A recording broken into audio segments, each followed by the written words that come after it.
Welcome in, everybody.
Oh my God, Robin. What a way to start the live. God, she's cute. Thank you.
Thank you so much, Robin.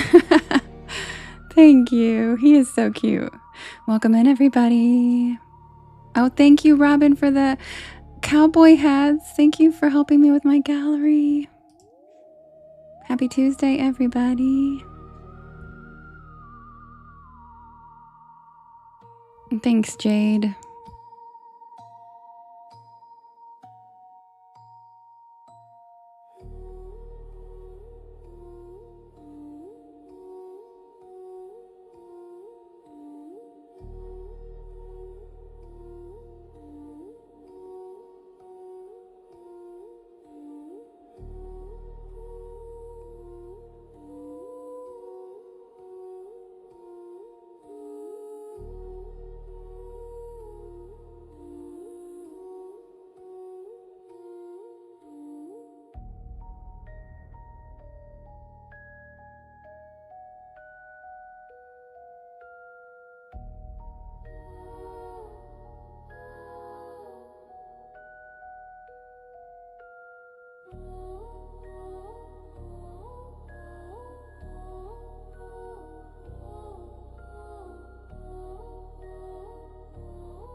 Congratulations, Fairy Witch. How was it?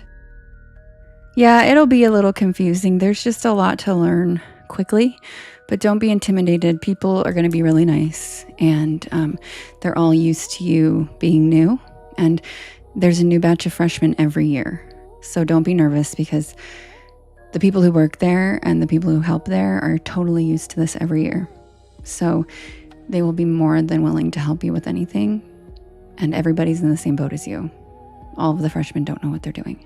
You're going to have so much fun. High school was so fun. I loved high school.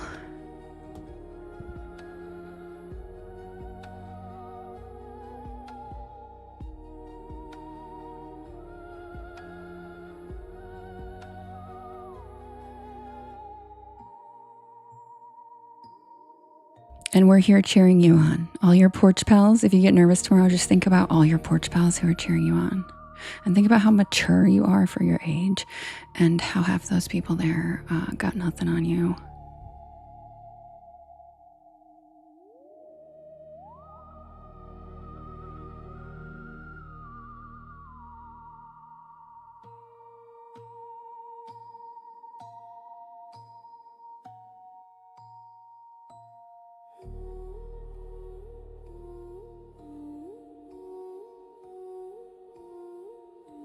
Hi, Chelsea. Hi, Cassie. Hi, Dennis.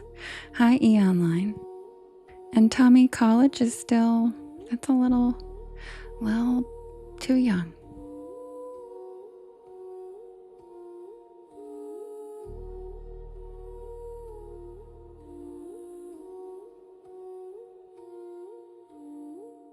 Oh, you meant back then? Oh, yeah. Yeah. Hi, Miss Mystic. I love you, Jade. I don't know why you're doing that, but I love you. Me too, Mary. We're not going over tonight. I have to get up early and go to the airport, so I will not be going over tonight. Sorry, guys.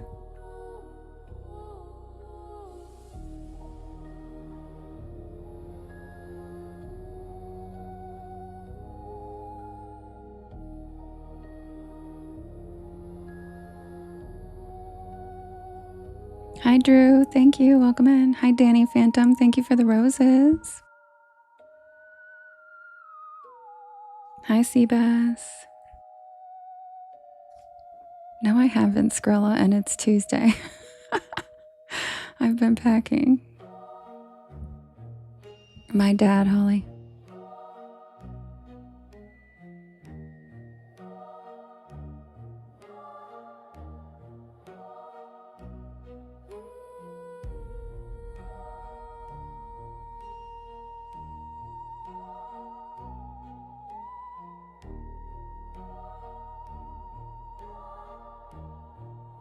That was so cute. Thank you, Deborah.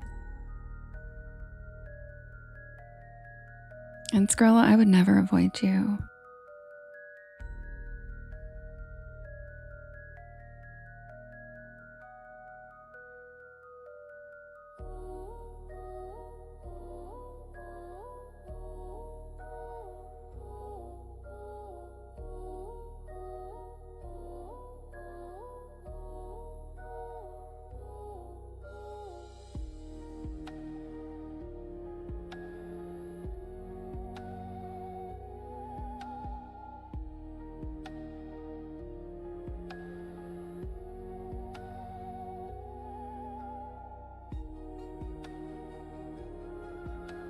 Oh my gosh, Cassie, I didn't know your birthday's on Friday. Oh my God, Cassie. And congratulations. Congratulations. That's so exciting, Cassie. I'm so happy for you. Girl, I just feel like we've been friends for so long for some reason, and I'm just like really happy for you right now. Oh, hi, Sun and Moon. Hi, Tracy. Oh, I'm so happy for you guys.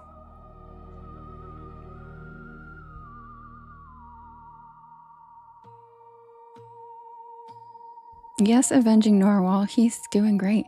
or the little Spidey, is still in my room and shows themselves when they feel like it. They were just here yesterday. And they're so cute, and they're getting bigger.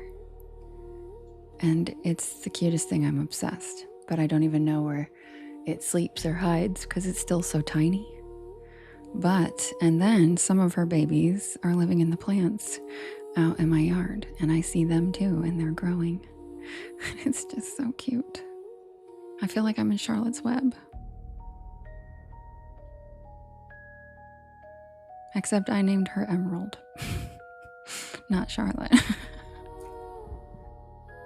That's amazing, Cassie. And happy early birthday.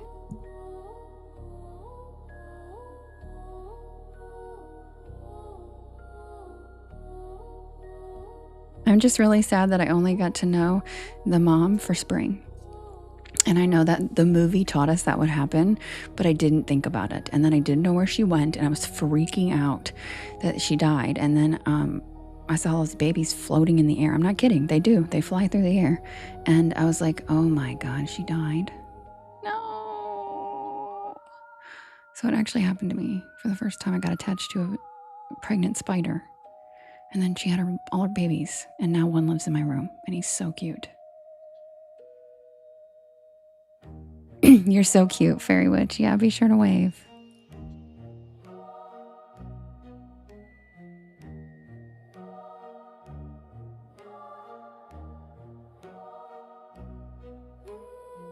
Oh no, avenging Narwhal. She already died. She had her babies. She was pregnant. She had her babies. She kept my plants safe, and she ate everybody around my flowers. And then she disappeared one day. And all these babies hatched, and they're flying around in the air like it's like in the movie. I'm not even kidding. And at first I didn't know what it was, and then I looked, and it was literally tiny micro spiders. It was so cute. The story last night is the recondite reflection. And yes, I name these things terrible shit that no one's going to remember. But I thought I'd use a word that maybe you guys aren't familiar with. And so you can just do them like mirrors. You can just type mirrors. You can just request mirrors.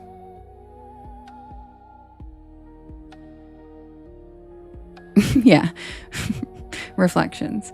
But recondite, I recommend looking it up. It's a cool word. And it's one that used to be used a lot in one of my past lives. It's an old word. It's an old ass word. But it's still a cool one.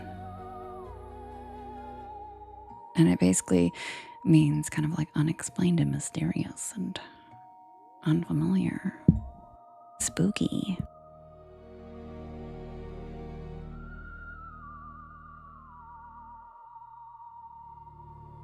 Justin, do you know how to spell recondite? Can you?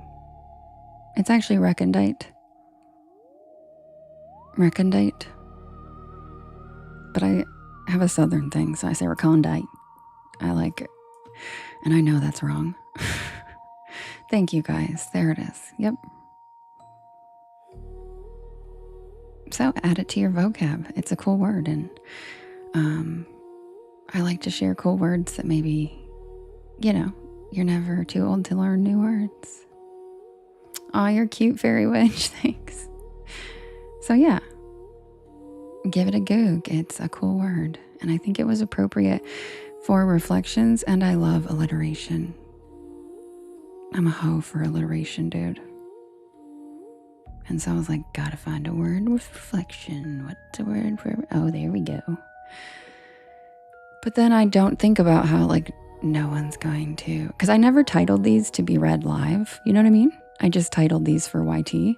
So now that I read them live, I'm like, I'm still going to title them as the way I always would. And then we can just call them things for short over here. You know what I mean? You are too, Jacqueline? Yeah, I love alliteration. It's just nice and tidy and effective. Just got punch to it, Exactly, Kim. Hard to understand, unexplained, mysterious. it kind of can be used as magical almost, or stupendous. Things that make people and put them in wonder, because it's something. Yeah, thanks, Kim. Difficult for an ordinary person to understand. She picked the most condescending definition. Kim, I love you.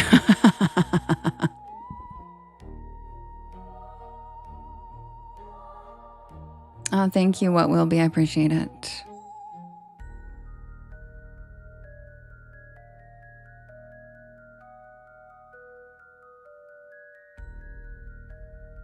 Kim, I love you. Also, guys, I will not be doing Witchy Wednesday from the airport tomorrow.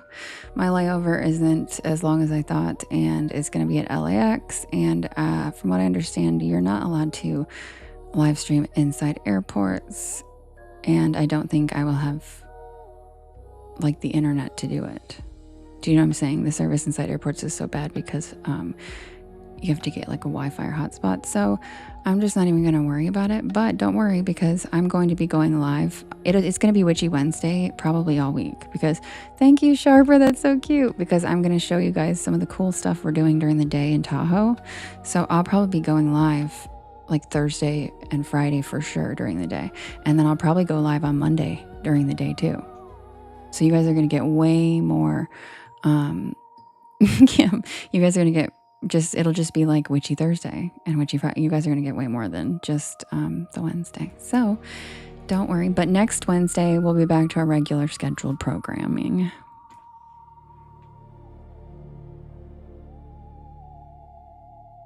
Yeah, Witchy weekdays. There you go, Gabriel. That's a good one. You're cute. You're cute. Fairy Witch. That's cute. All right, guys, feel free to write your story requests in all capital letters in the chat. I'll write them down. Thank you. Wait, what is it? Blazing Trees. Hey, I love Blazing Trees. Welcome in. What's pissing you off, Scarlett? What happened? Feel free to write your story requests in all caps. You were just in LAX last night listening to me, Liv? Really? Oh, that makes me feel cool. And guess what, you guys? I'm going to be traveling with my Porch Lore with Devin backpack. And I'm going to feel like a real douche. But I'm doing it because I don't give a fuck. I'm promoting this shit. And people are going to see it. And the best place where all these people all over the world are going to see it is the damn airport and flights. So I'm doing it. I'm wearing it. And I'm carrying it. And I'm going to promote our little porch all over. Hi, Tara. Hi, Taylor.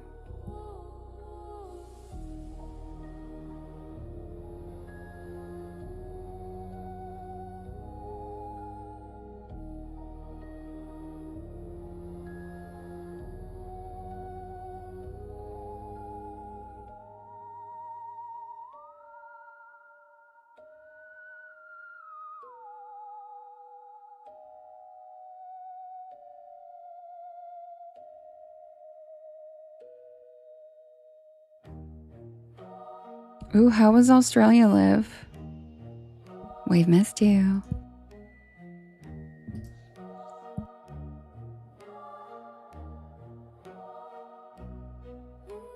I have no idea, Crown Royal, but I'll update my story to let people know. It's just going to be pop-up.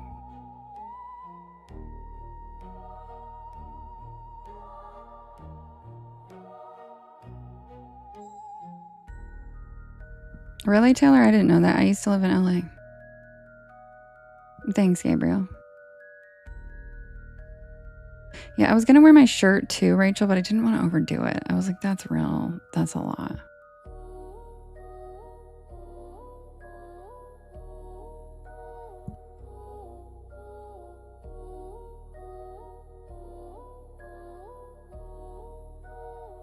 Really?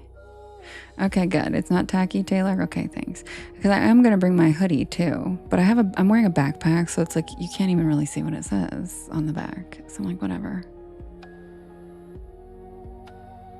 You're right, Tommy. I do. That's a good idea. Feel free to write your story request in all caps and we'll vote. Hi, Tiffany.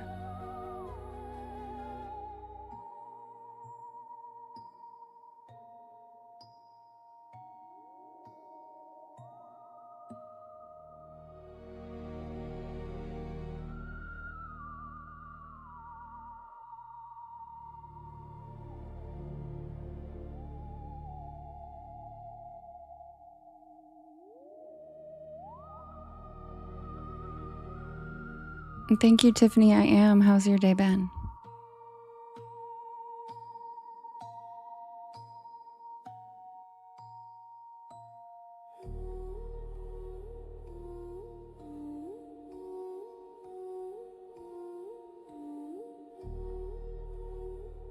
Okay, Rachel, maybe I will overdo it.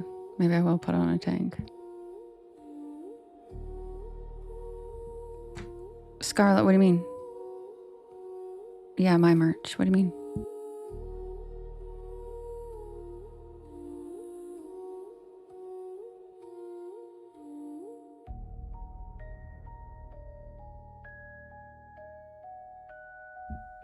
You're so cute, Viola. Okay. You're the sweetest.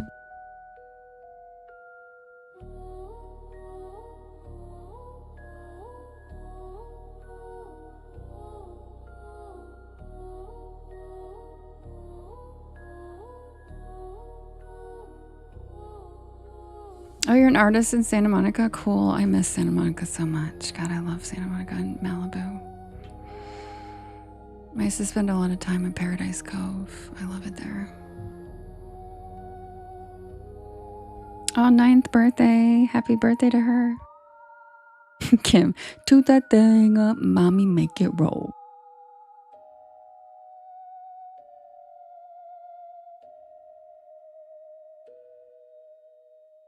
Okay, I guess you're right, Rachel. All right, guys. If you didn't get your request in, you still can. No problem. Send it whenever. Thank you, Cassie. And I will be right back with the first poll. Happy Tuesday. You got the squat shirt, Scarlett? You did? Yay. Which one? And thank you. Am I at the airport? No, I leave tomorrow, Brooke.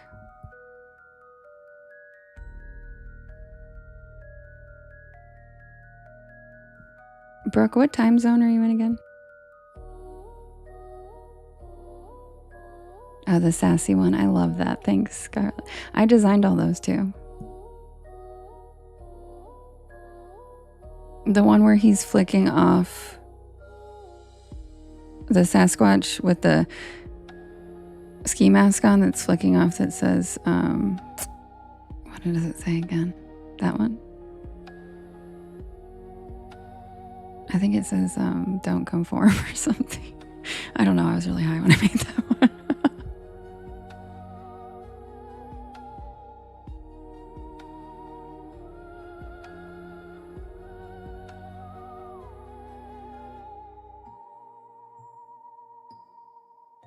There we go. Disobey. Thank you, Scarlett.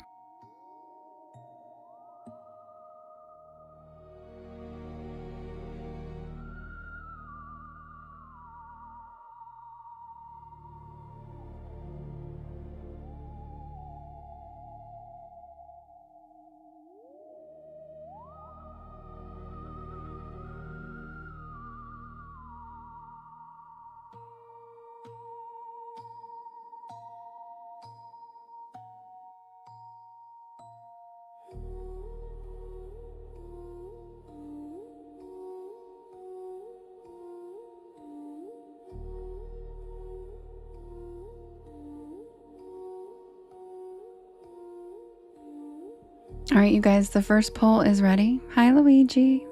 Hi, Silver Wingnut. All right, the first poll is ready. We have Haint Blue, the Trap Door, the Curious Camera, Reflections, and the Bell Witch. Thank you for the follow, Black Widow. You can vote in the top left-hand corner. There is a blue square.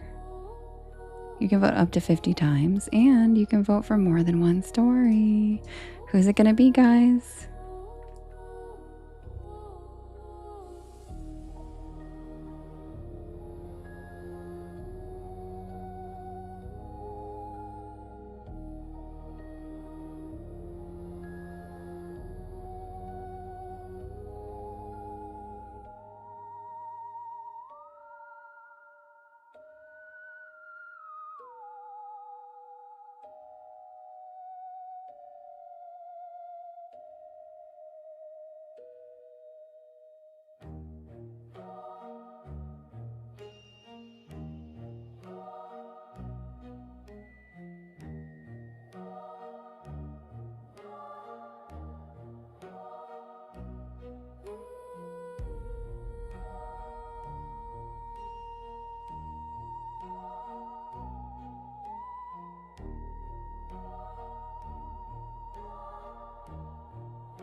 Also, thank you to the Porch Pals.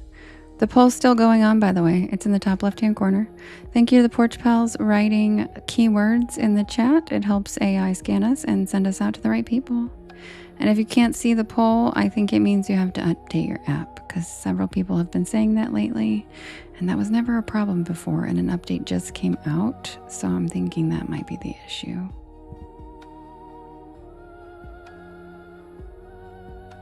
I don't, Rachel. The site I picked for my merch doesn't do like bulk stickers, and they're so expensive per sticker. I'm not handing them out. I ordered a few for my friends that I'm taking with me, but they're going to my friends. So I'm going to have to find like a sticker printer or something. The winner is Reflections, and that's the new story of the week. I'll be right back with that story.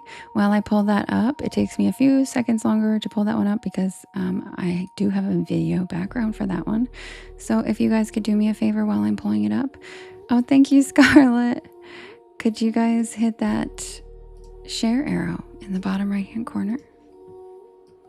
There's a little yellow circle with two arrows chasing each other that says repost. And that puts my live into your friends' FYPs, and it helps us grow this beautiful porch of ours. Also, sharing to your stories and sharing with your friends helps too. And thank you to everybody tapping. And I'll be right back with the tale of the recondite reflection.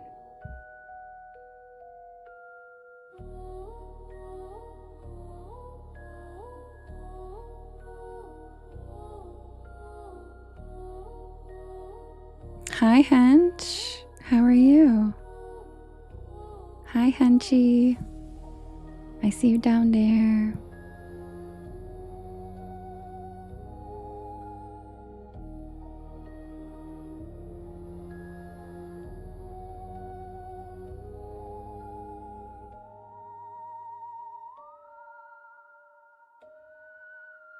Yum, Laura. That sounds good. Pacific Ocean, my favorite scary movie is probably Skeleton Key or Haunting in Connecticut too. I like when scary movies have history in them too. And I like Southern Gothic.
Sorry guys, TikTok's not working.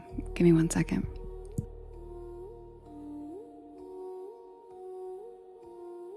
And Tiggy, if you have an attitude, you don't belong here. Got it? Not gonna fly here.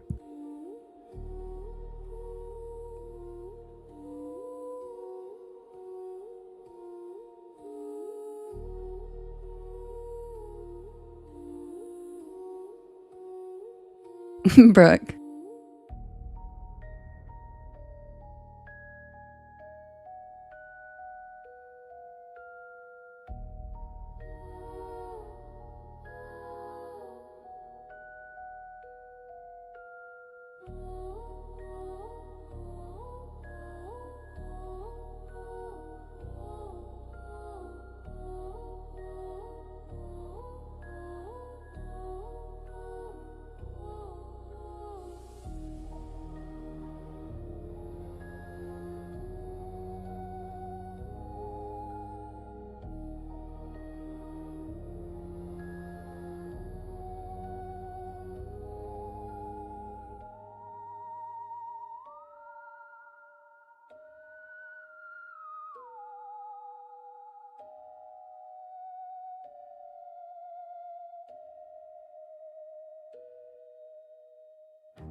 Sorry guys, we're not going to be able to use the video for it because TikTok's not loading it. I don't know why. They suck.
Thank you, Songbird.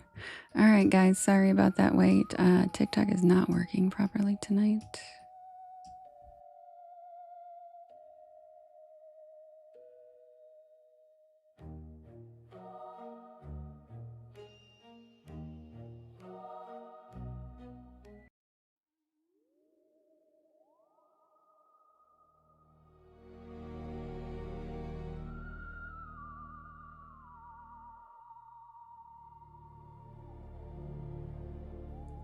Thank you, I Know a Guy. Thank you, Scarlett.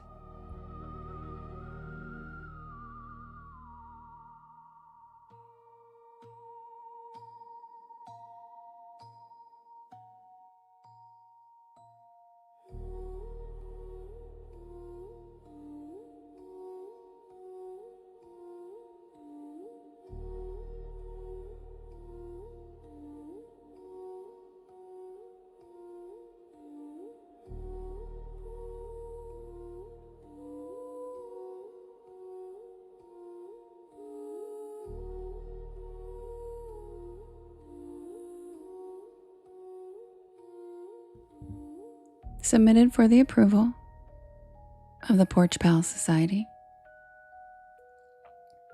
This is the tale of the recondite reflections.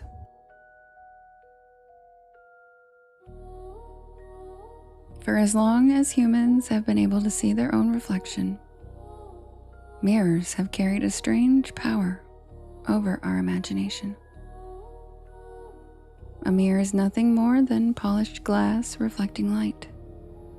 Yet across centuries and across cultures, people have looked into mirrors and wondered the same unsettling question. What exactly is looking back at us?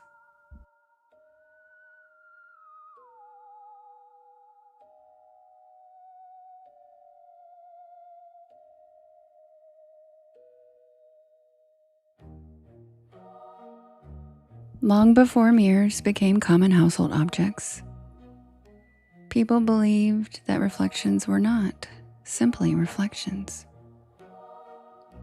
They were connected to something deeper, the soul, the spirit, and even the boundary between the living world and the world beyond. And that belief created some of the most fascinating supernatural traditions, warnings, and rituals in folklore.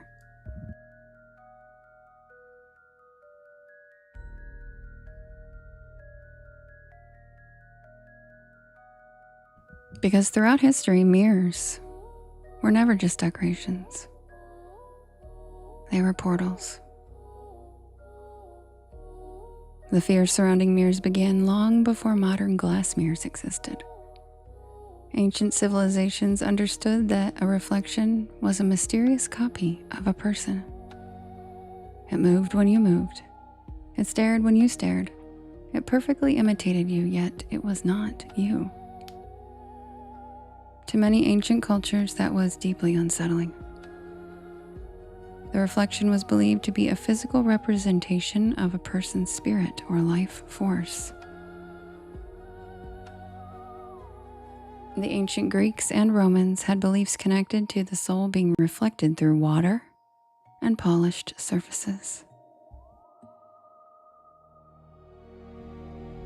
Some philosophers even debated whether a reflection contained a piece of the person being reflected. In many traditional societies, the reflection was considered a fragile connection between the physical body and the spiritual world.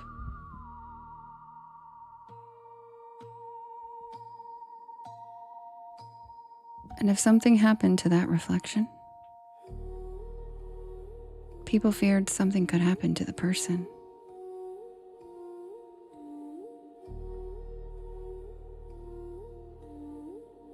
One of the most famous mirror superstitions is the belief that breaking a mirror brings 7 years bad luck. Today, many people repeat this saying without even knowing where it comes from.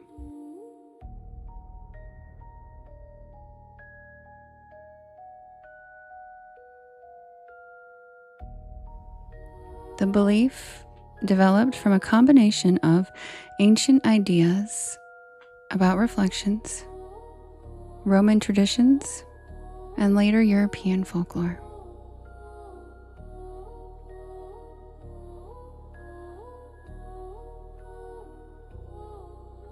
The Romans believed that life happened in cycles of 7.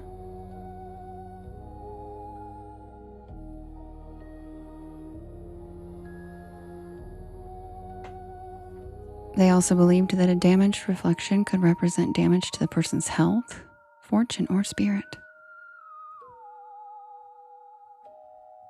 So breaking a mirror was not simply breaking an object. It was believed to fracture the connection between yourself and your soul.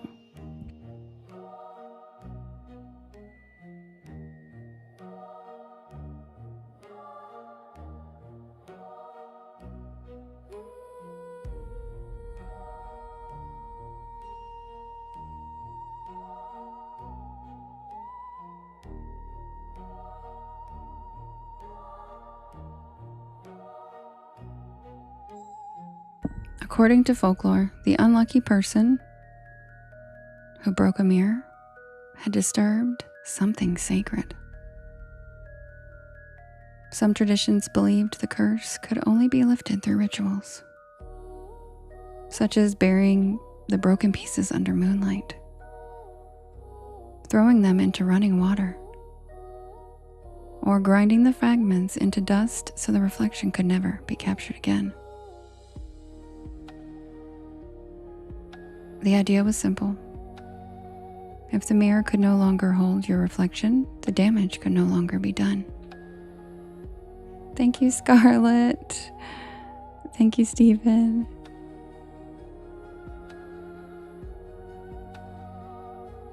One of the oldest and most widespread mirror traditions involves death.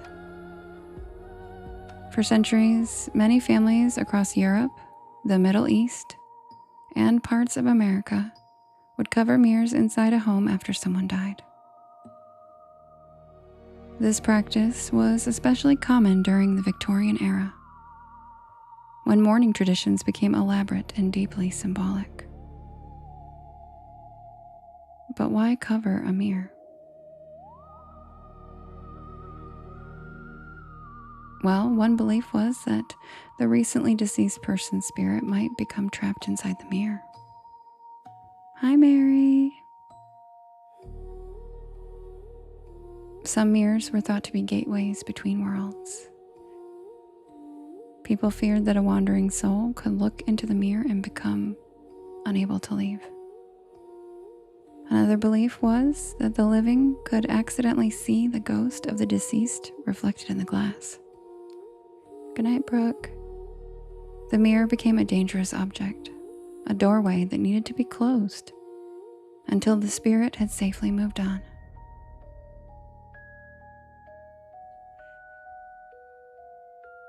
There were also practical reasons. In candlelit homes, mirrors created unusual reflections and shadows, and during a time of grief, a grieving family member catching a glimpse of movement in a mirror could easily interpret it as something supernatural.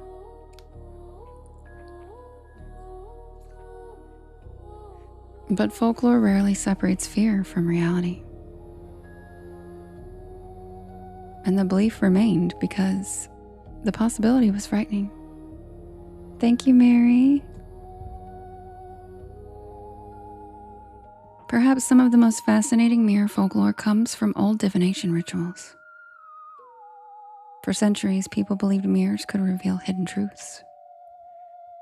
And one popular tradition involves standing before a mirror at midnight, often by candlelight, and looking into the reflection while reciting specific words or performing a ritual. The belief was that the answer to the question asked might appear in the mirror. But folklore also carried a warning. You might not always see what you hope to see. Many legends told of people seeing strange figures, shadowy faces, or even their own future death reflected back at them. The mirror became both a source of answers and a doorway to things humans were not meant to know. One of the most unsettling ideas connected to mirrors is the belief that a reflection may not always be simply a reflection. Many cultures have stories about mirror doubles, supernatural versions of ourselves that exist somewhere behind the glass. Some folklore describes these beings as doppelgangers, mysterious doubles that, according to some beliefs, appear before tragedy or death. The idea was terrifying because the mirror is the perfect place for such a creature to hide. After all, a person looking into a mirror expects to see themselves, but what if one day the reflection moved slightly differently? What if it smiled when you weren't smiling? What if it looked back at you with an expression you never made?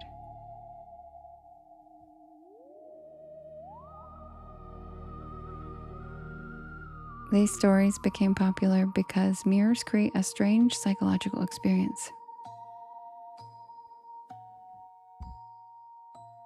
We recognize ourselves, but our brain also recognizes that we are looking at an imitation.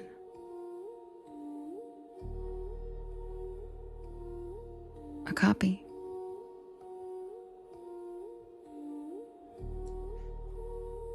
Something familiar but separate. And even in the modern world, many mirror traditions have survived.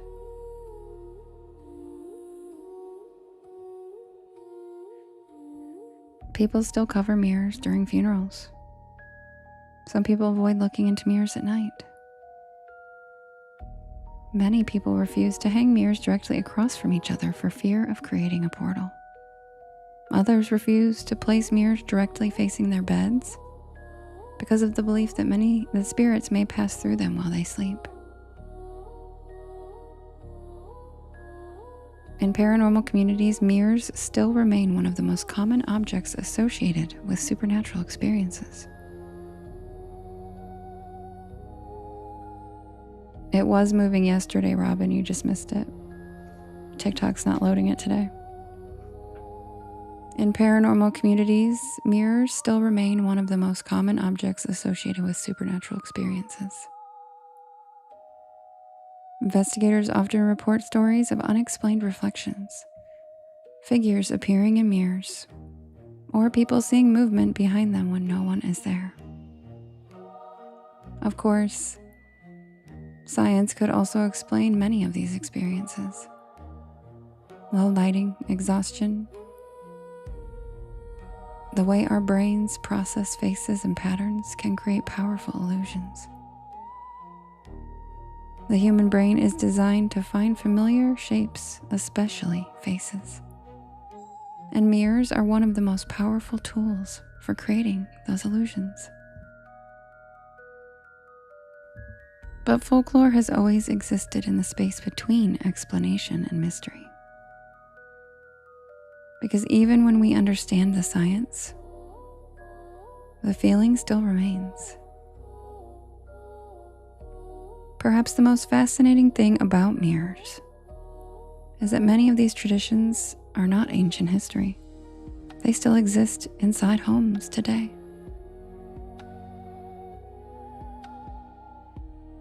Antique mirrors passed down through generations often carry stories. Thank you, Stephen. A mirror that belonged to a great-grandmother. A mirror that hung inside a Victorian home. A mirror discovered inside the attic of a forgotten farmhouse. Thank you, Deborah.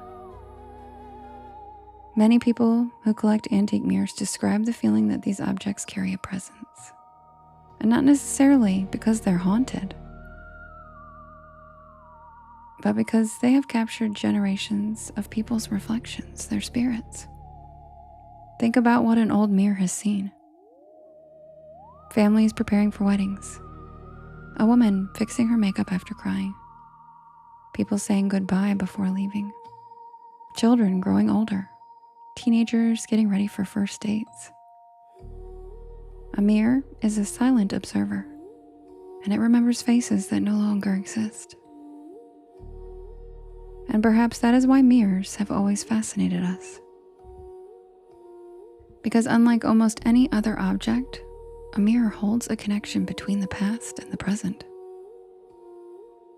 For thousands of years, humanity has looked into reflective surfaces and wondered if there is something more on the other side. Are they windows? Are they portals? Are they simply pieces of glass that reveal ourselves? Or is there something about seeing our own reflection, a perfect copy that moves with us but exists somewhere separate, that awakens an ancient fear buried deep inside of us?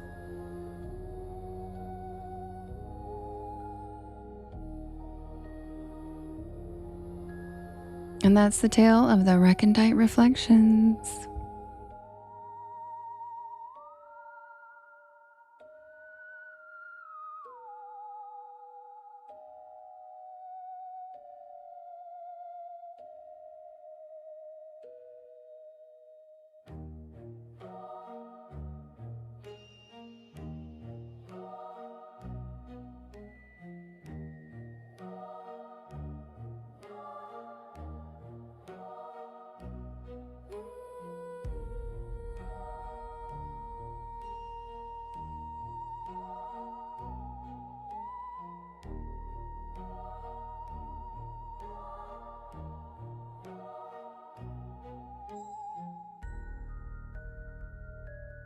Thank you, Megan.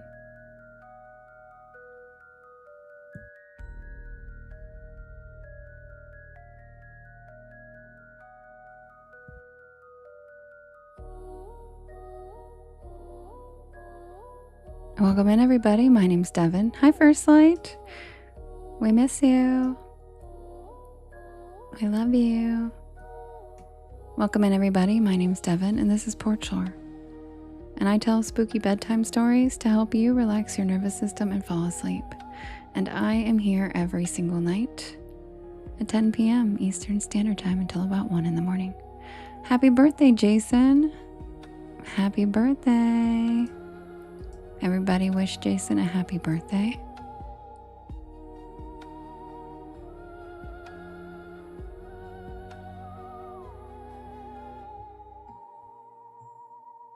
Oh, thank you, Megan. I appreciate that.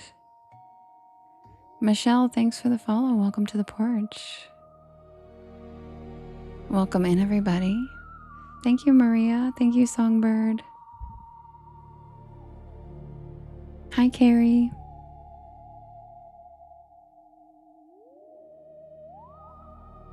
All right, you guys, I'm going to set up the next poll for us to vote for the next story. And if you could do me a big favor and hit that share arrow in the bottom right-hand corner, there's a little yellow circle with 2 arrows chasing each other that says repost. And that puts the live into your friends' FYPs. And it helps us grow our beautiful porch. Aw, Lana, thank you. You're so sweet. I love it. Thank you. I love that. I'm glad you're here. She didn't get it. Yeah. Well, and that's the thing is like, I guess it does probably kind of sound weird, but like if people remember like, are you afraid of the dark or something? I feel like they would maybe get it more. You know what I mean? Because they're not really scary. They're just kind of spooky. Thank you, Mary. Appreciate you. All right, you guys, I'll be right back with the next poll. And happy Tuesday. Thank you for tapping. Thank you for sharing out. And thank you for keywords. Be right back.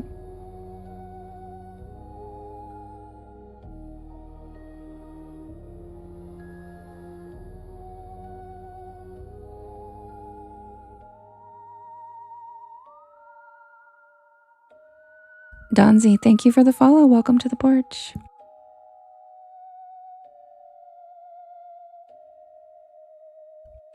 Mary, how old were you? Boom, the surprise was that video, or that background for that story was a video and it moved. But then TikTok wouldn't load it tonight, so. Thank you, Jess.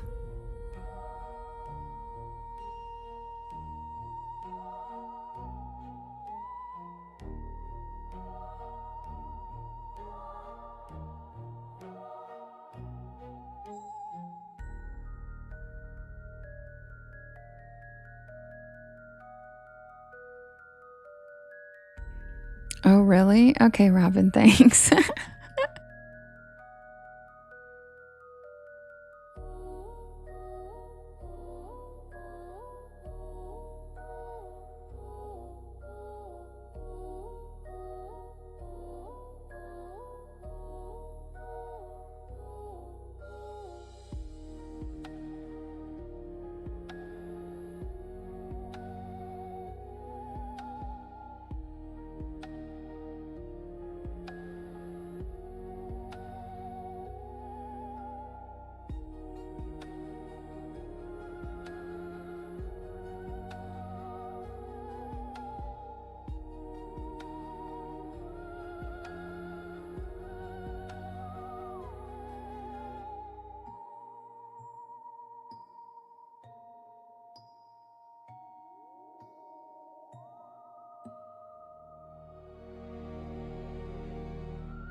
All right, you guys. The next poll is ready. We have the names in the logbook: the man in the red coat, the curious camera, which is an Are You Afraid of the Dark reworking, the goat man, and the bottle trees. You can vote in the blue box in the top left-hand corner. You can vote up to 50 times, and you can vote for more than one story. Good night, Robin.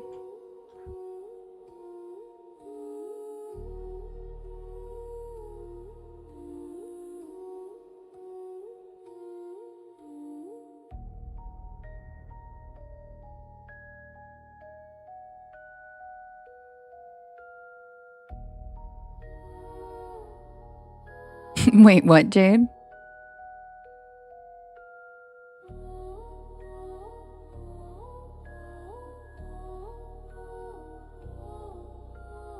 Hi, Universal Echelon. Yes, so relaxing. We're glad you're here. Welcome in.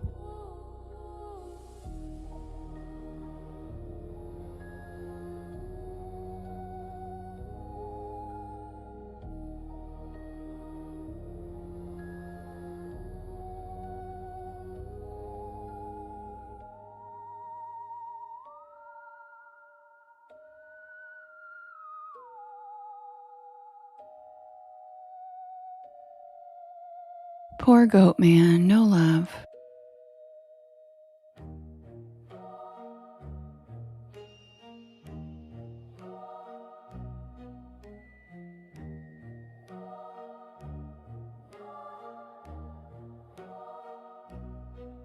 Mary, I used to love Where in the World is Carmen Sandiego.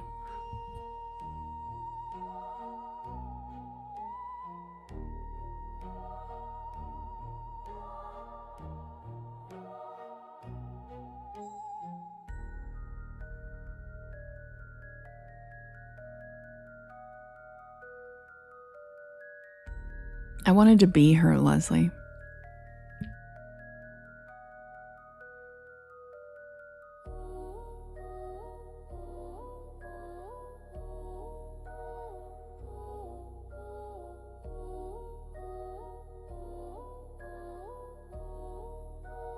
Viola, are you still here?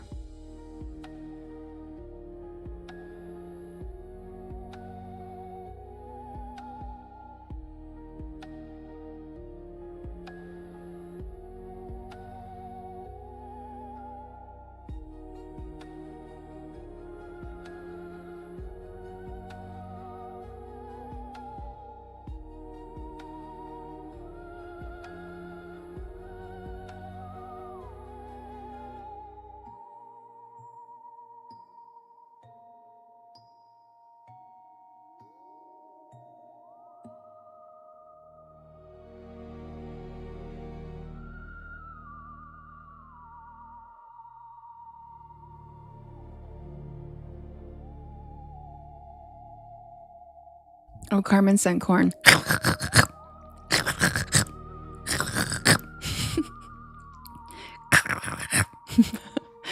Thanks, Lana. Thanks, Lana, for the corn.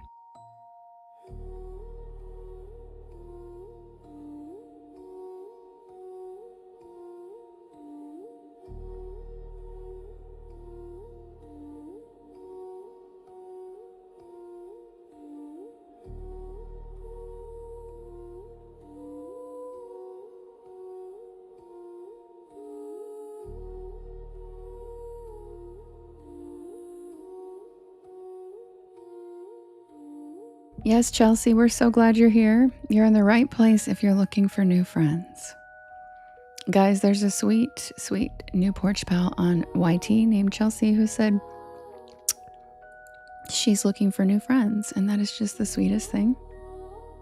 So, if anybody wants to say hi, I love the vulnerability and the openness to that, Chelsea, and we would love to be your friend. So feel free, anybody, to come over and say hi to her on YT, because I think that's really sweet. And it's hard to put yourself out there like that. And Chelsea, everybody over on TikTok says hi, Chelsea.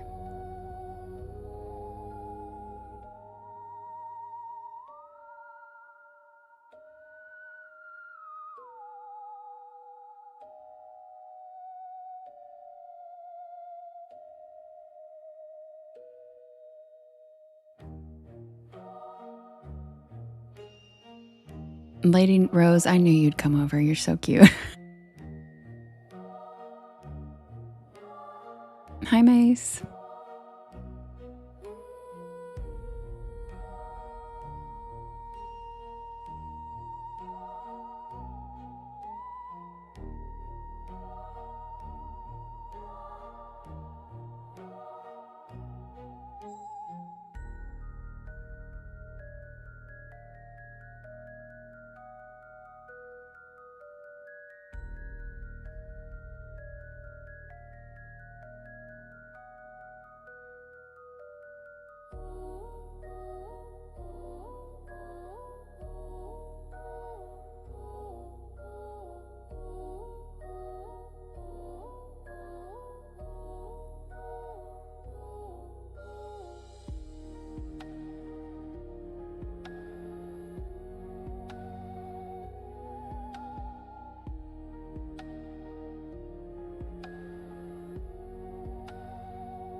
Hi, Live, Laugh, Love. How are you, cutie?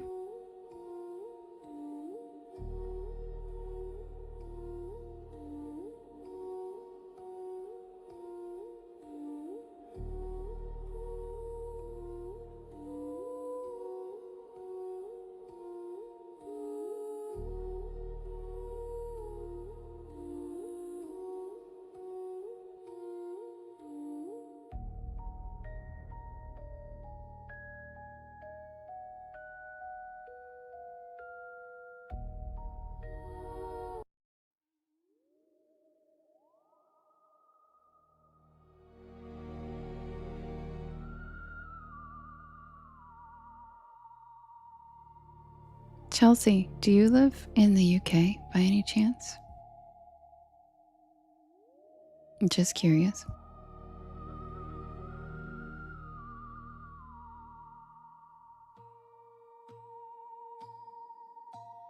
Oh, James sent corn.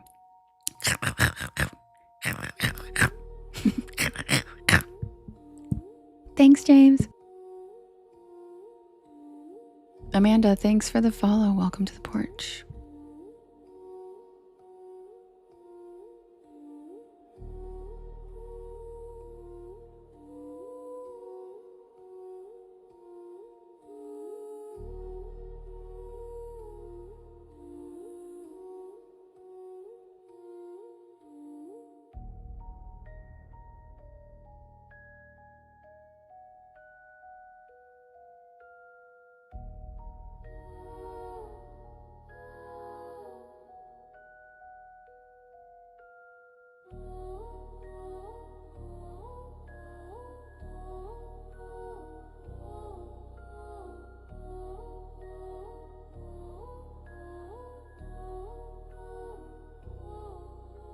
Submitted for the approval of the Porch Palace Society. This is the tale of the Curious Camera.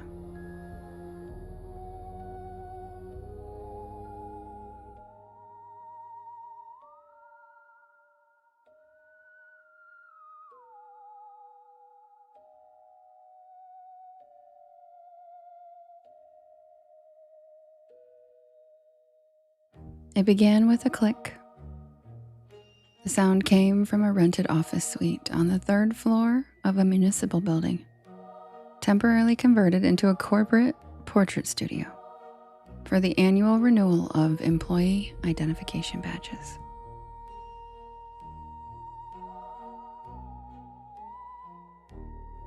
The space had been stripped of all personality, reduced to neutral backdrops and folding lights, designed to move through people efficiently without friction.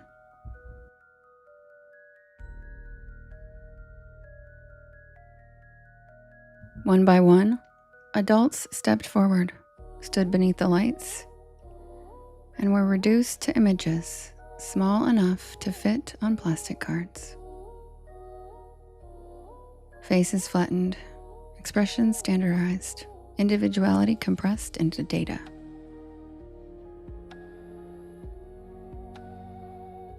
Matthew Dorney waited his turn at the back of the room. At 42, he had learned how to occupy space without disturbing. He worked in compliance auditing, a profession that rewarded invisibility. He rarely spoke in meetings, and his name was often forgotten within hours of being introduced. Thank you, Virgo. Thank you, Antiana. Thanks, Whitney. Thanks, Jess. Emails addressed to him were routinely sent to the wrong Matthew. He had spent years cultivating the ability to go unnoticed, believing it to be some kind of armor. Thank you, Dennis. Thank you, Taryn. It had never occurred to him that invisibility could be something else entirely.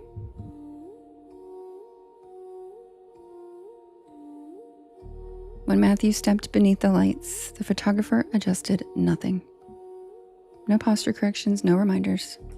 The lens lifted and the shutter snapped. The flash came late. Matthew returned to his desk with the faint sensation that he had misplaced something, but he couldn't figure out what it was.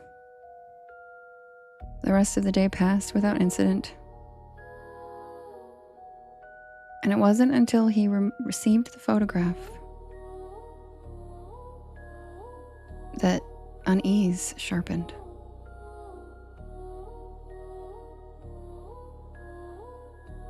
The image was technically flawless, perfect exposure of a clean background.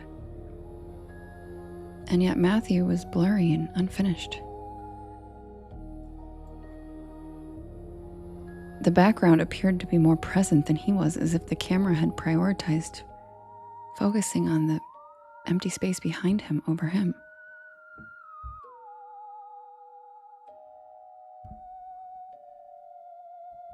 So, Matthew figured it was a glitch and returned to the studio the following evening. The photographer worked alone and the equipment was scattered throughout the room. It was outdated, analog, and clearly well used. The photographer examined the image and showed no concern. And he said that the photograph accurately reflected what had been captured. When Matthew pressed the issue, the photographer did not offer a replacement image or a refund. Instead, he retrieved a camera from the back of the studio. It was an old mechanical vintage camera. The casing bore deep scratches and its lens was thick and slightly clouded. It was not a collector's item. It had been a tool that had been used and loved extensively. So Matthew accepted it without really understanding why. That night, the camera sat on his kitchen table. Its presence was dominating the room, and he told himself it was just curiosity.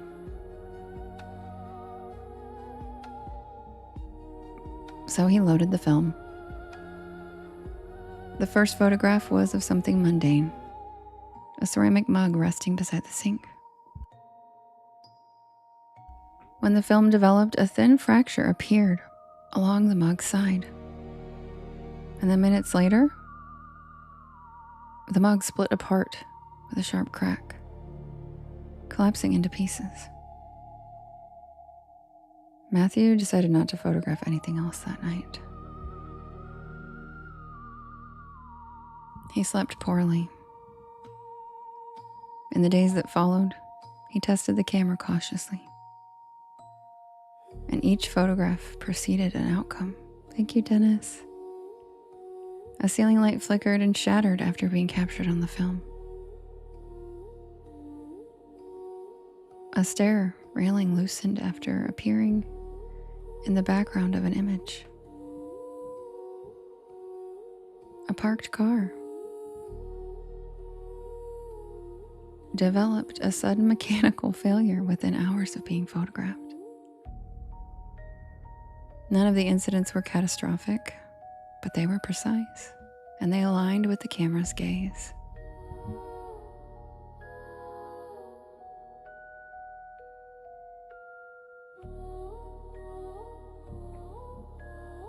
As the pattern emerged, so did something else. A shape began appearing in the photographs, and at first it registered as a trick of light, a smudge near the edge of the frame. But as Matthew continued, the shape persisted. It grew more consistent, more deliberate. It was small, misshapen. It never appeared directly, always at the margins. Matthew stopped photographing public spaces, and he stopped photographing people.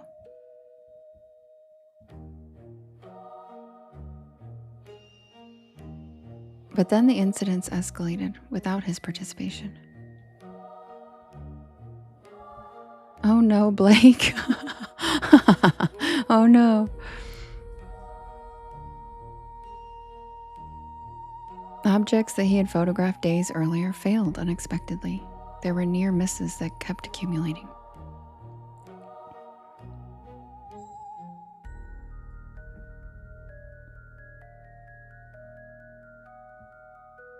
As he took more photographs, the shadow moved closer to the center of each frame. So Matthew was done. He returned to the photography studio. And the space was empty. No equipment, no signage, no record of occupancy. The building manager said that the room had been unused for months. Hi, Joanne. Like the photographer had never existed in any official capacity.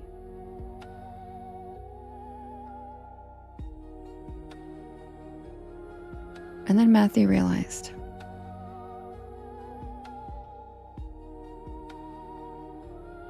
that he had to sever the connection with the camera. In a final attempt to do that, Matthew turned the camera inward. It felt inevitable, as if the device had been waiting for that all along. The shutter snapped, and then the camera failed, catastrophically.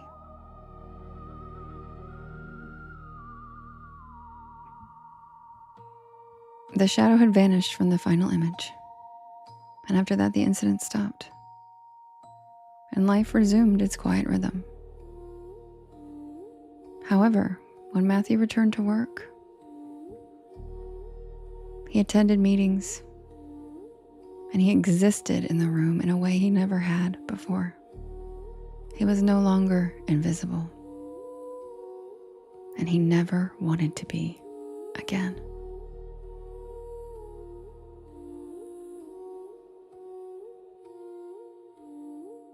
And that's the tale of the curious camera. That's a reworking of an Are You Afraid of the Dark episode. There's also a Goosebumps episode like that too, called Say Cheese and Die.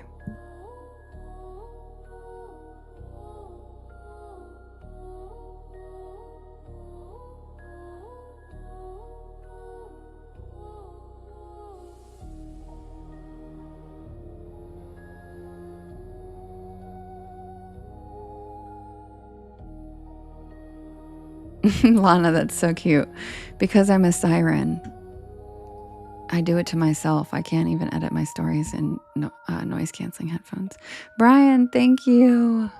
Hi, Trisha.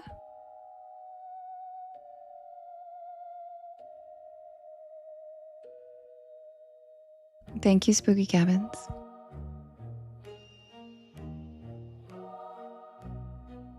That's okay, Trisha. That tiki torch was so cool, Brian. Hi, Tasha. Yes, Blake, why do you think I was hanging out by a lighthouse? Except for I don't use my powers to crash ships. I use them to help people regulate their nervous systems. Thank you, Mary. All right, you guys, I will be right back. I'm going to set up the next poll for us to vote for the next story. Grab a beanbag chair, grab a hammock, sit back and relax, and welcome to the porch. And while I'm setting up that next poll, that was really cool, right, Brian? Me too. That was super cool, thanks. While I'm setting up that next poll, if you could do me a big favor, could you hit that share arrow? In the bottom right-hand corner, there's a little yellow circle with 2 arrows that chase each other, and it says repost. And that puts the live into your friends' FYPs, and it helps us grow this beautiful porch of ours. Also, sharing to your stories and sharing with your friends helps too. And thank you to everybody tapping the screen. I'll be right back with the next poll. Happy Tuesday.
All right, you guys.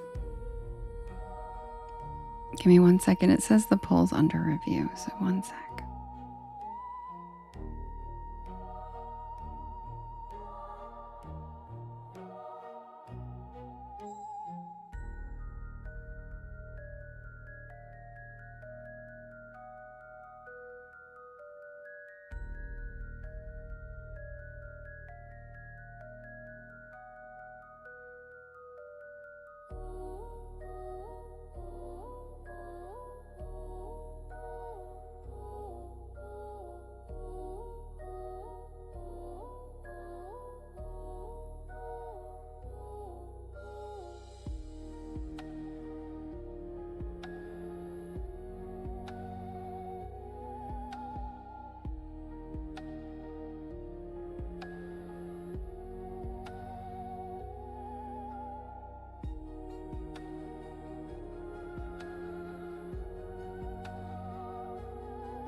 Okay, guys.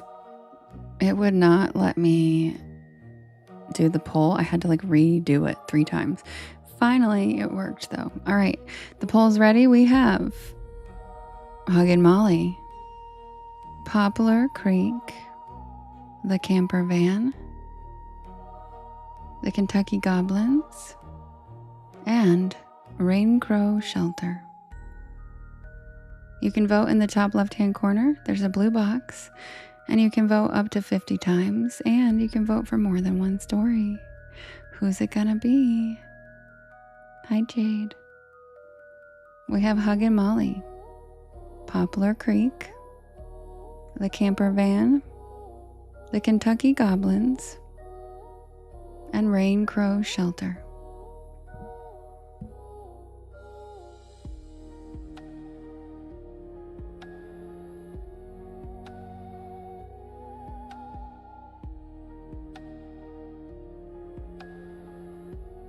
Holly, Rain Crow Shelter doesn't have a shorter one. The other one is the names in the logbook. That's the name for it.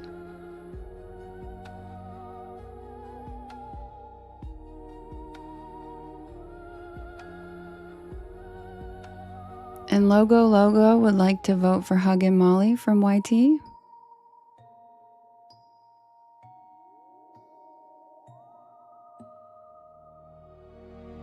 Of course, Holly.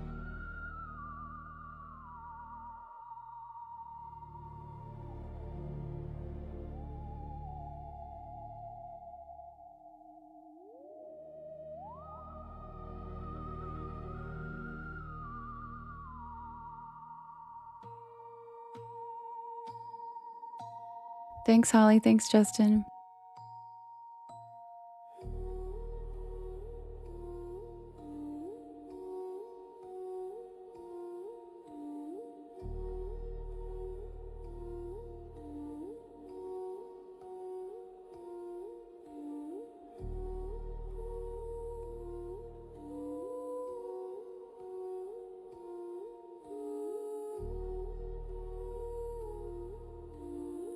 Yes, Dave, your vote went through.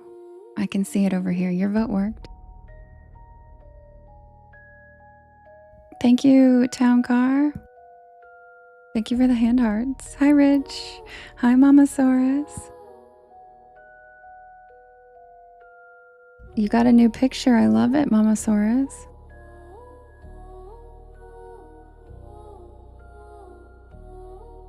Hi, the blue. Thank you, Town Car.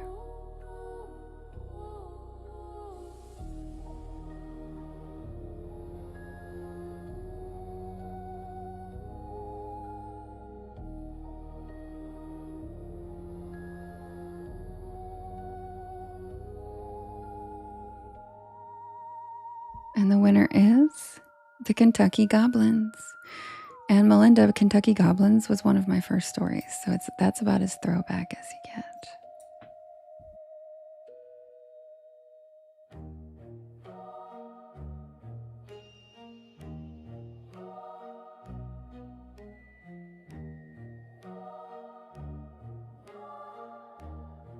Spooky Cabins, did you just realize that Justin was Canadian?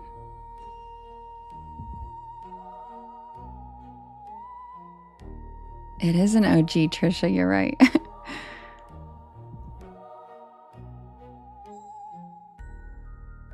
By the way, I added the fairy trees and the bottle tree backgrounds to the merch site for the people who asked. Thank you, the blue, that's so cute. Joel, I live very close to there.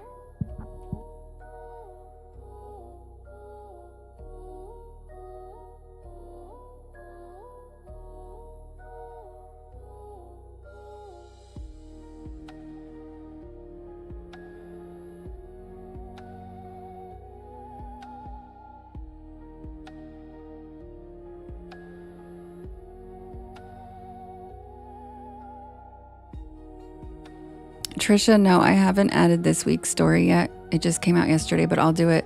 I'm going out of town tomorrow, so I'm going to have a lot of extra time in my layovers, so I'll probably do it while I'm at the airport.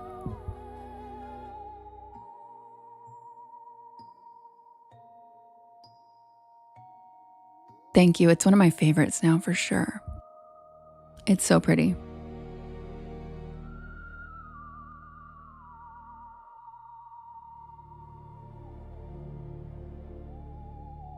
All right, I'll be right back with the Kentucky Goblins. If you guys could do me a big favor while I pull that up and hit that share arrow. In the bottom right-hand corner, there is a little yellow circle with 2 arrows chasing each other that says repost. And that puts my live into your friends' FYPs, and it helps us grow this beautiful porch of ours. And thank you. I am going to Tahoe to see my best friend.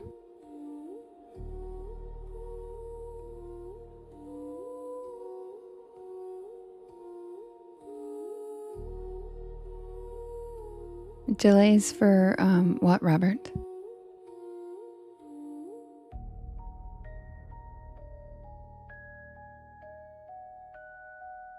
And welcome in, Robert.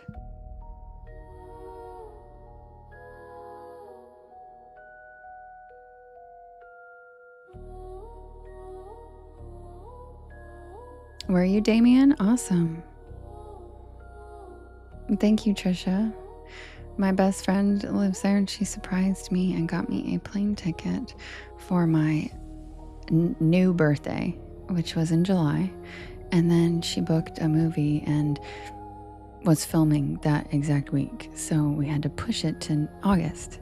So now I'm going in August. But we're still going for, it's a birthday trip, but it's not even my birthday. Oh, really, Robert? Yikes.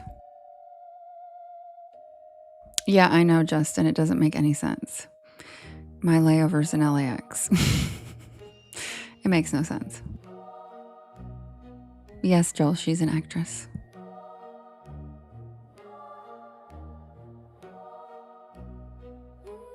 Yes, hello. Is it TAT? Hi, Tat. Welcome in. Yes, Trisha, exactly. All right, you guys. I'll be right back with the Kentucky Goblins. Oh, thanks, Brian. That one's cute. Brian keeps finding all the cool gifts. Yes, Rochelle, happy early birthday.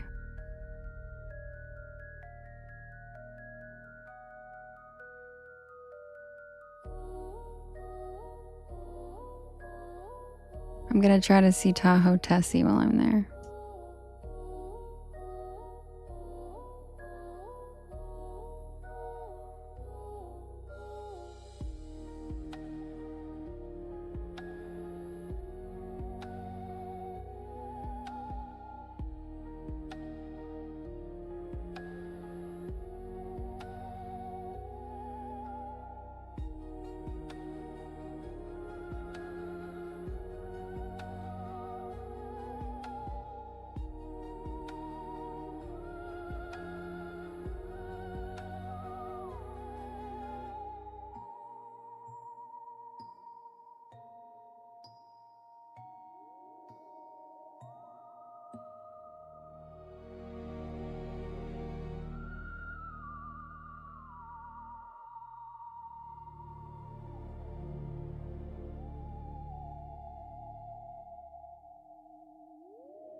Yes, Melinda. I think we're doing that on Saturday.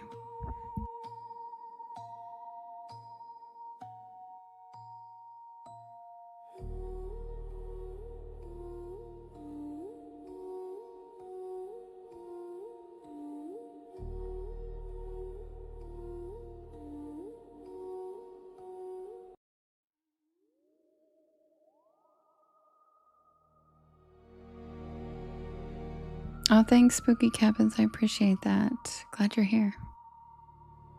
I'm leaving tomorrow morning.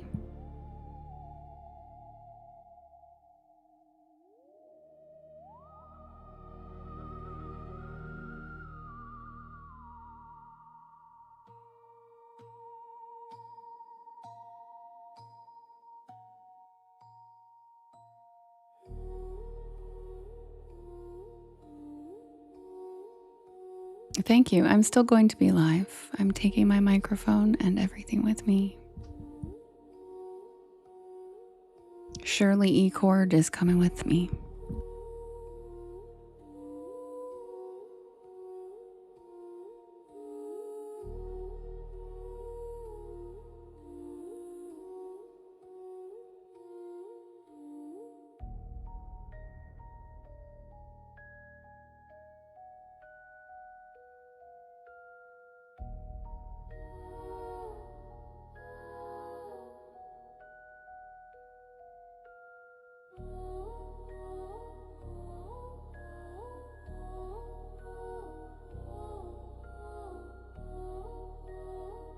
Yes, doctor. I've done it from a hotel room before too.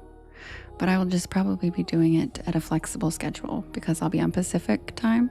So I'll probably be doing it a little bit later. But I'll still be going live every day. With the possible exception of Saturday, but I'll probably go live Saturday during the day.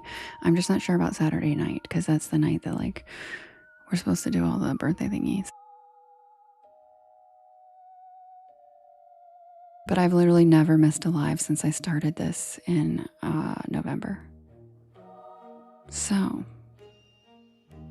if I do, it'll be weird.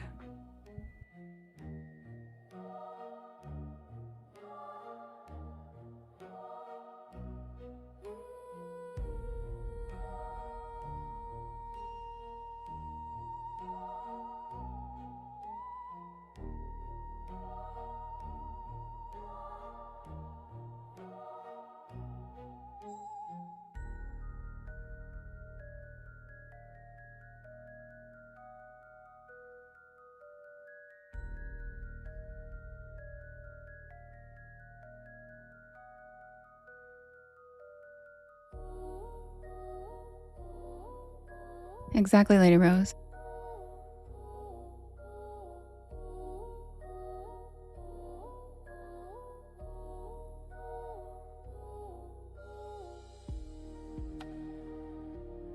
Exactly, Trisha. Plus, I'm going to go live during the day too, probably, and show you guys things in Tahoe. So you'll still get to like hang out, you know.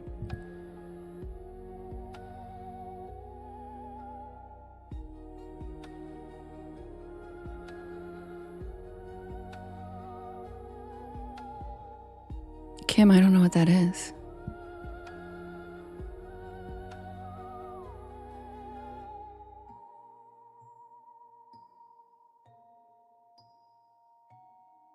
Thank you, Gemini Moon. I have a Gemini Moon too. Fat Bastard, I've never been, so I'm very excited. My friend moved there about 6 years ago, and I'm very excited. I haven't seen her or Tahoe, so I'm gonna sob when she picks me up at the airport. She's been my best friend for almost 20 years, and I haven't seen her in like 6 years, so it's way overdue. Submitted for the approval of the Porch Pal Society. This is the tale of the Kentucky Goblins.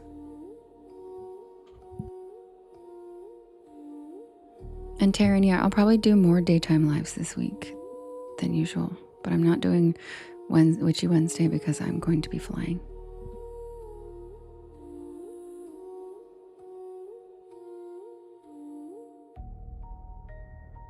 Tonight we delve into the chilling legend of the Kentucky Goblins. Mysterious creatures said to haunt the hills and hollers of the bluegrass state. With their small stature, glowing eyes, and unsettling shrieks, these creatures have sparked tales of terror for generations.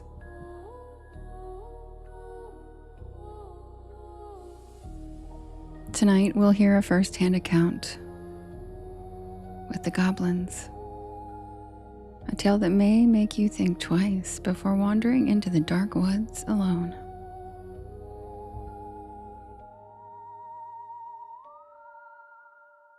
Whoops, Blake, whoopsie. Whoopsie doopsie. Blake hit some construction cones. Oops.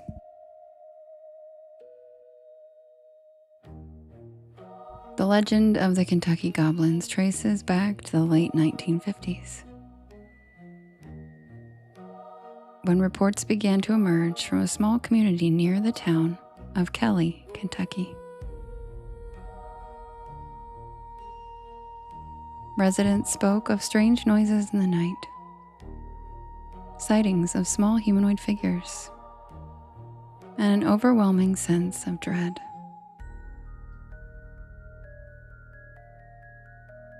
It was in 1955 when a family known as the Langfords would come face to face with these elusive beings. An encounter that would send chills down the spine of all who heard it. Haley said no live equals welfare check. Got it. You're cute. Imagine it's the summer of 1955. The air is thick with humidity, and the cicadas are in full chorus. The Langford family had settled into their modest farmhouse on the outskirts of Kelly. Their evenings were typically spent around the dinner table, sharing stories of the day. And that particular night would be anything but ordinary. As darkness enveloped the landscape, the family retreated indoors, unaware of the lurking terror outside. They settled into their usual routine, the children playing in the living room while Mr. Langford enjoyed a quiet moment on the porch sipping his sweet tea. I love that, Ava. I love that. Then it started with a scratching sound. At first, it was dismissed as the wind playing tricks, but the noise persisted, unsettling, rhythmic, and growing louder. Mr. Langford furrowed his brow, casting a glance into the darkening woods. It's just the raccoons, he muttered, trying to brush off the growing unease. But as the minutes dragged on, the scratching turned into something more sinister. It sounded like shrieks, high-pitched and not human. The children paused their play, their faces paling as they turned their eyes toward their father, searching for some type of reassurance.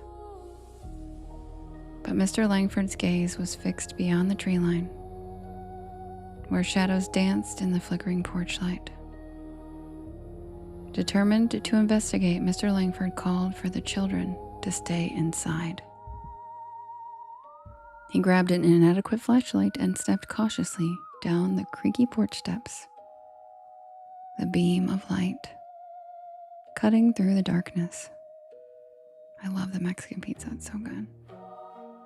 Each step felt heavy, laden with an unshakable sense of dread. As he approached the tree line, he noticed movement. Small figures darting between the trees. His inadequate flashlight flickered momentarily, and in that brief flash, he caught a glimpse of what appeared to be goblins. They were small, no more than 3 feet tall, with gray skin and large bulbous eyes that glistened like polished marbles. And then suddenly the creatures seemed to notice him.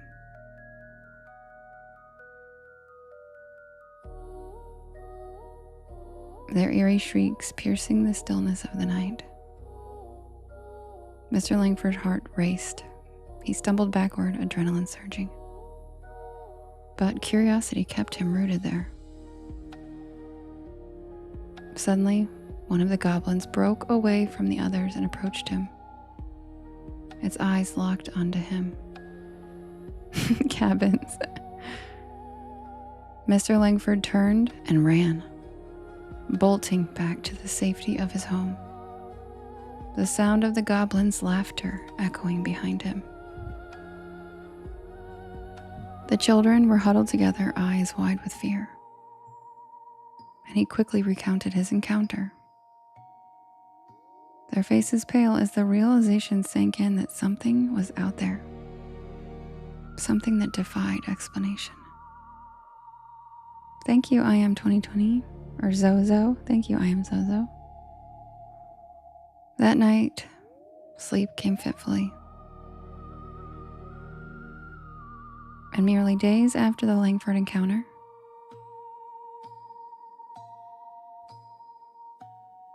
numerous accounts of strange occurrences were reported in the area. Livestock found mutilated,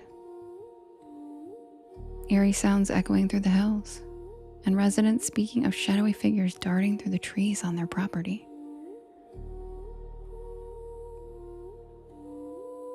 Word spread quickly that the legend of the Kentucky Goblins grew.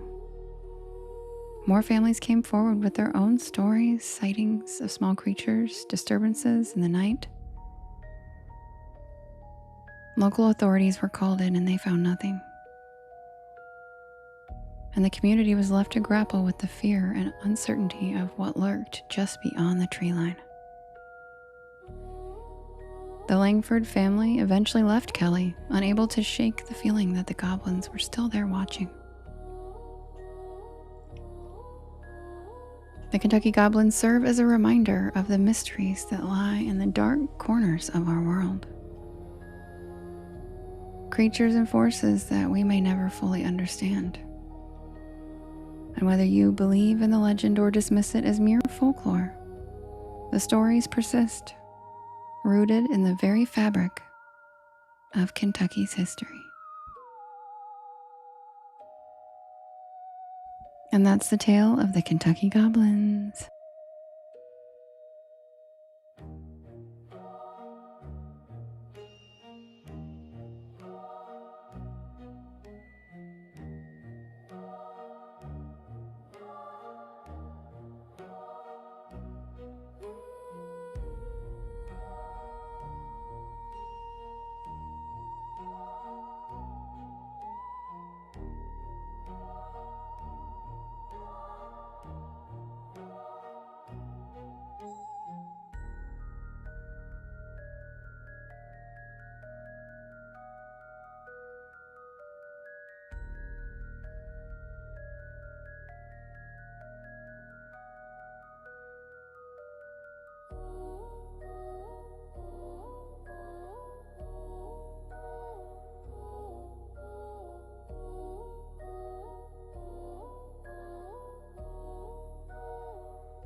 All right, you guys, the next poll is ready. Thank you, Spooky Cabins. Thank you, Legacy King, for the beautiful lights. All right, guys, we have the Fresno Night Crawlers, the Greenbrier Ghost, the Door in the Water, Grandpa's Cabin, and the Crawl Space. Who's it gonna be? You can vote in the top left-hand corner. There is a blue box, and you can vote up to 50 times, and you can vote for more than one story. And Glossette, I put your request in there. Who's it gonna be, guys?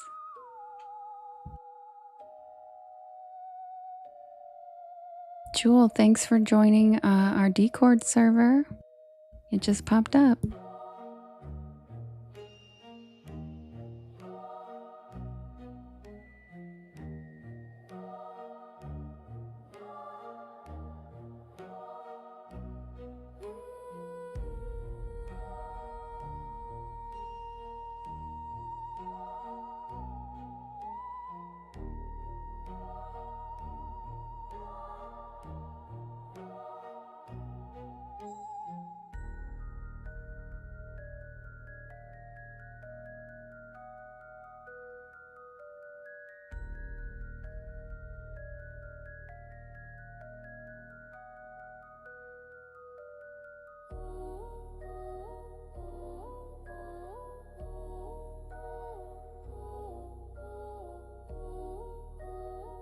Sunshine, thank you. That's so cool.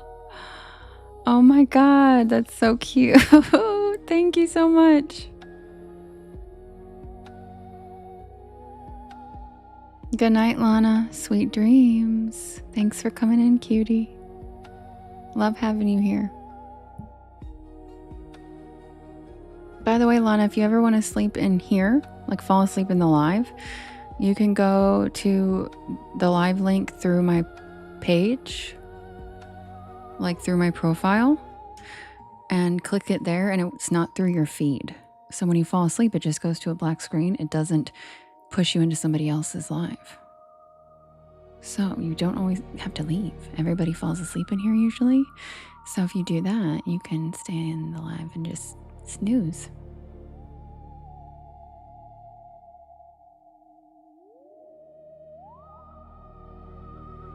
That was a close one, Eric. And the Fresno Nightcrawlers won. They never win.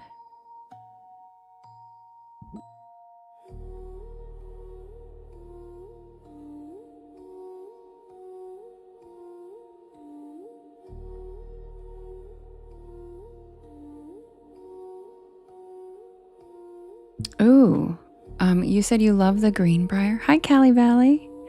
You do? Yeah, did you know that, Haley? Yeah, if you don't go in through the feed, it won't push you into another feed. Oh, hi, Skrilla.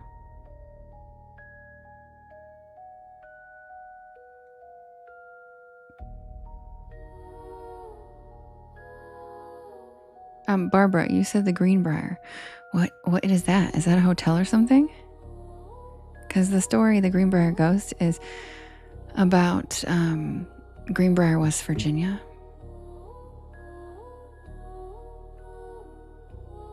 Oh, Yosemite, cool. I bet that's beautiful.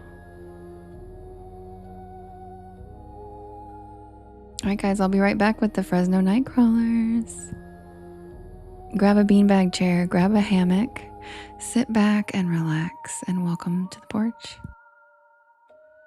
Oh, really, Barbara? I wonder if it's her house. Oh my God, I wonder if it's her house. I wonder if it's her house. Holy shit. Because they say her house is an attraction now. But I've never been to Greenbrier, so that's amazing. And I might need to stop there on my way to Tennessee next month. Because I'm driving to Tennessee for Christina's wedding, y'all. Whoop, whoop.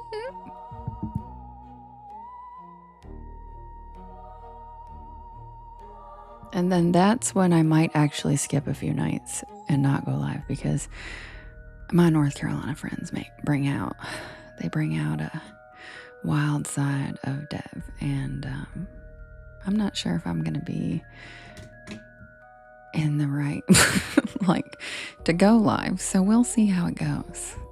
Because once I'm back in the South, all bets are off on. Once I'm back in Appalachia, it's like shit. Oh, Natalie, I'll bring the moonshine. Apple pie, girl. It's my favorite.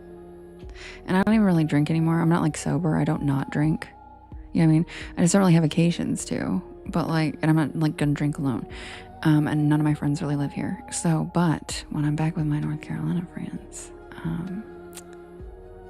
yeah. Really, Blake? Nice. Yeah, Glenda, I bet. Right, Matt? It does. The South does it to me. Yeah, Devon to the extreme. Yep. And y'all don't even know that.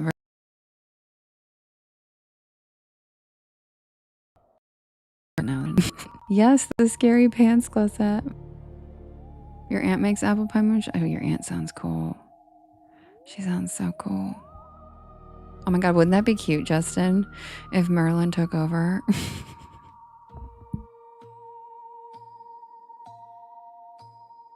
That's so funny, Kim. Oh my God.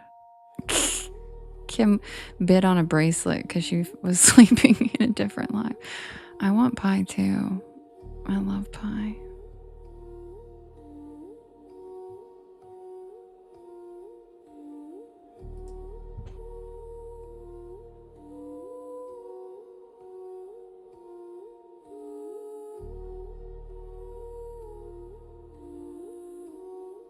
Hi, Shannon.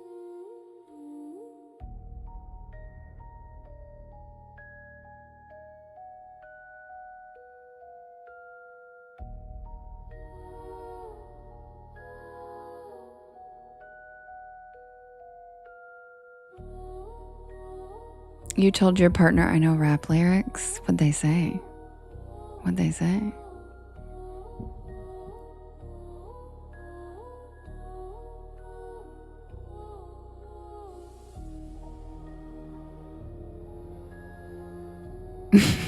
Holly, you're so funny.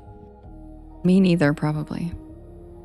Did you tell him that I had, or did you tell your partner that I had 32 flavors of that Bootylicious bubblegum?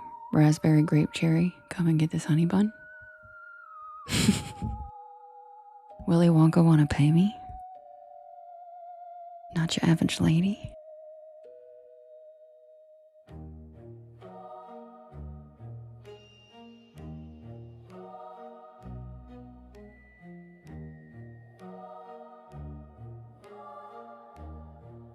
Oh, Blake, you haven't even heard it yet. Sometimes I do it in a British accent. Like I did Chicken Head in a British accent the other day. I was like, which part of Chicken Head did I do? You ride clean, but your gas tank is on E. Ain't stepping out and got no decent shoes on your feet. There's just the meter broke. You don't know what you're talking about. Plus, I'm waiting for the new Jordans to come out. Yeah, I said honey bun, Brian. What?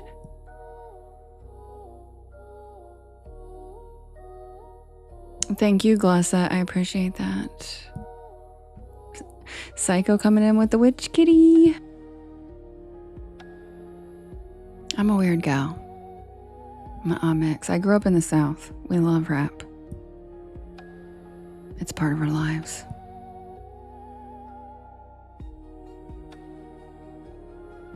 Matt, what? See, he said can confirm. He gets it.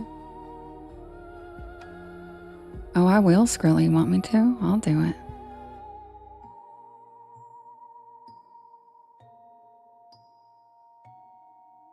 If you talk to me in your accent.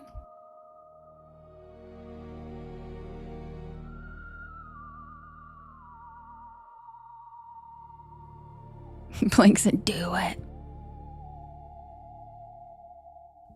Ooh, okay, Psycho. Are you part of the D chord?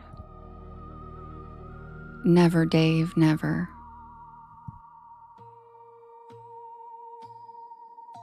Oh, Lil Boosie Badass. Okay, Haley.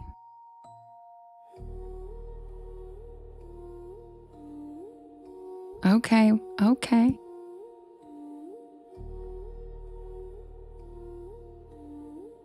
Right, Skrilla.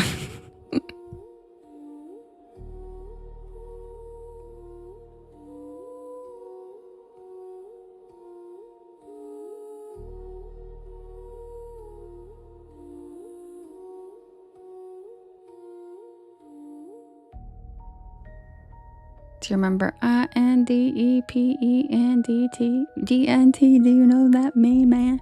She got her own house, got her own car, 2 jobs, what car? You a bad bro. Oh my God, Lady Rose, I forgot about that one. Oh shit, I forgot about that one. Really? Haley, me too. Me too. Me too.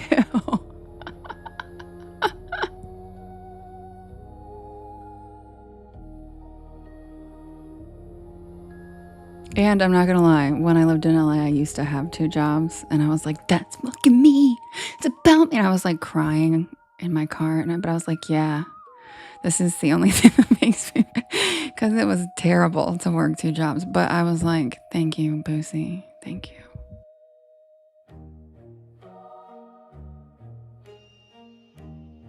Exactly, Haley. If you don't sit down, if you don't sit down.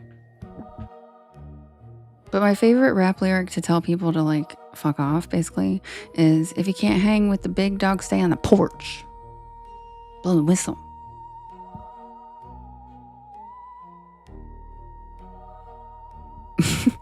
That song was for you.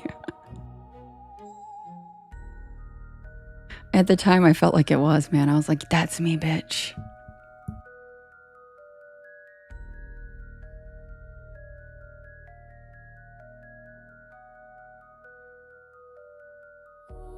Oh, he's listening? Ask him what kind of rap he listens to. What's his shit? Because I really like filthy ass trap music. But I know the hits too. But what I really like is like, I don't know, it's old now, but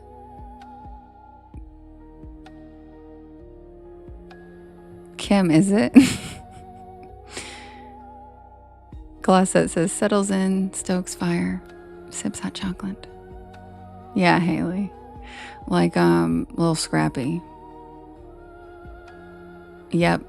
And yep, Skrilla knows it. Girl, give me that. Yeah. And like Trillville and like, gosh. Yeah. And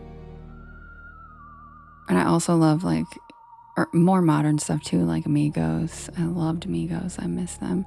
And I love, like, I sneak them in my stories too. Like I snuck French Montana in the Water Baby story. I say that Beefy says, don't panic. And like only 3 people noticed. No one else noticed. And yeah. Yeah, Justin, shush, okay? Shush. We all did, Justin. We all did, okay? No one knew. It wasn't just me. Yeah, like back in the day, but I also like the more modern stuff too. Like, but I just like it all. But yeah, I introduced James to rap music, and his first song he listened to was Waka Flocka. I'm like, okay, James. He went hard in the paint for real. We were like, okay, just dive right in, dude. Just, we're not even gonna start with Nelly. We're just gonna go straight to fucking Rooster and my Rari.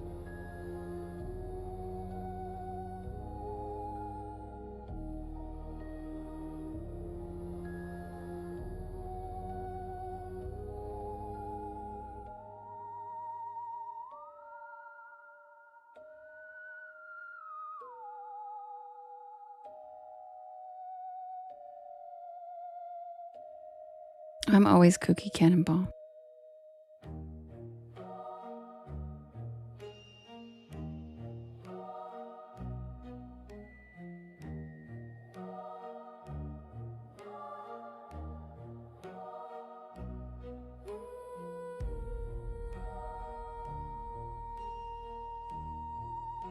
And Hannah, Miss Impatient Hannah, who doesn't even follow me. Yeah, you can hear a story when I decide to start reading it, but this is a live for building community. So if you don't have an attention span or a patience, you can go to my YT channel and hear the stories by yourself. How's that sound? But you won't come into my live and rush me and tell me to hurry up when you don't even follow me. Okay? Called having a conversation. Every single time, you don't even follow me. And maybe it's because you don't have an attention span. If you can't wait more than 5 to 10 minutes while people talk in a community live, then you need to work on your attention span, and that's a little embarrassing, Hannah. I wouldn't admit that you never catch a story, because that's embarrassing. I tell like 6 to 7 every night. So, I think that's on you, boo-boo.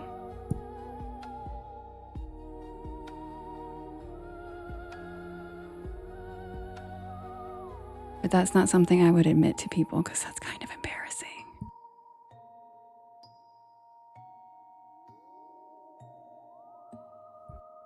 Like I doom scroll and I like never get to a story. Maybe because you don't have an attention span. Need to work on that.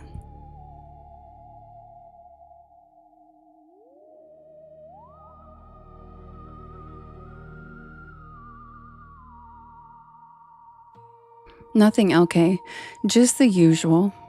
Just me telling off someone who's like, can we hear a story? When they don't even follow me and expect me to jump monkey jump.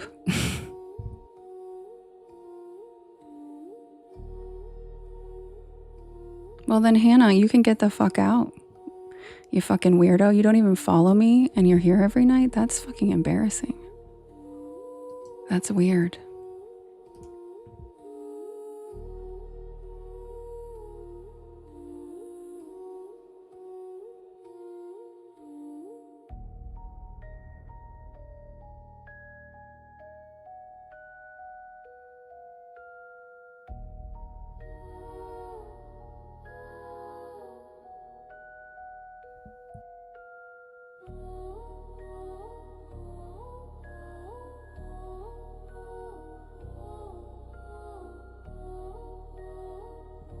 Oh, you mentioned Skrilla, bitch. You're blocked. Bye.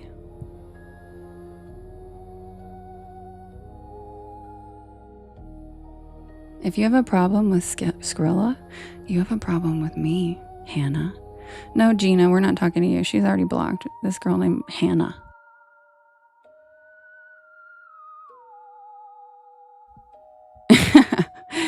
Yeah, Burley, I do have a sweet voice until there's trolls. I don't fuck around.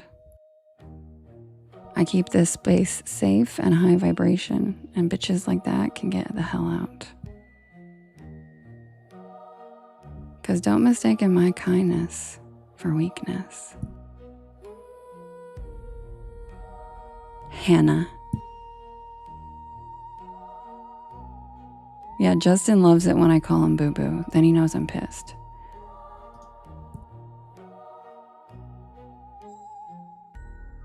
She doesn't even go here, Rochelle, I know. And she was like, it's always Skrilla this, Skrilla that. So you're hanging out here a lot, bitch, for not being a follower.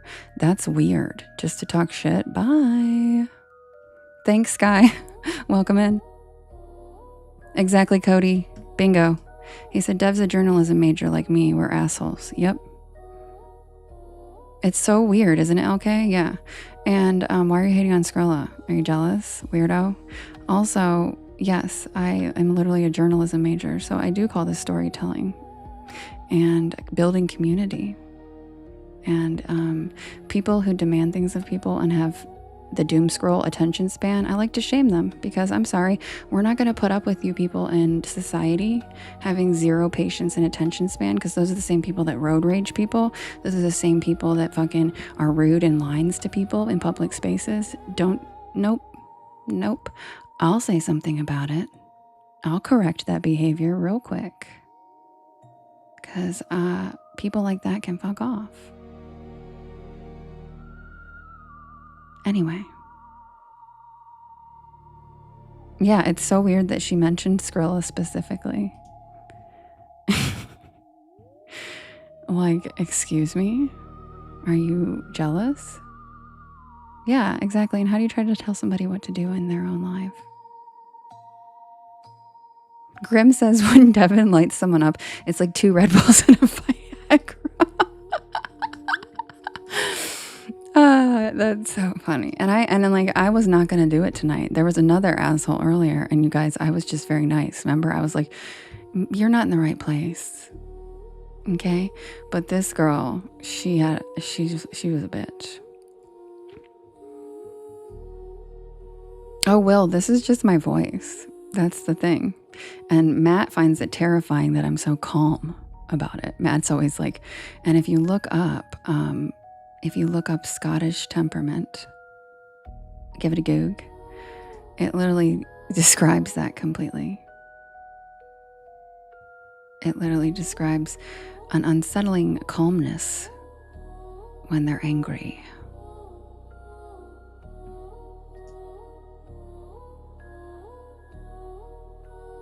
Cannonball. Just because I don't put up with shit does not mean I'm a dominatrix. I am definitely not. Exactly, Salem says, this is why you don't anger a siren. Because we can go from 0 to 100 real quick. And that's right, I'm very protective of my porch pals. Someone went after Cassie a couple nights ago and I lit him up.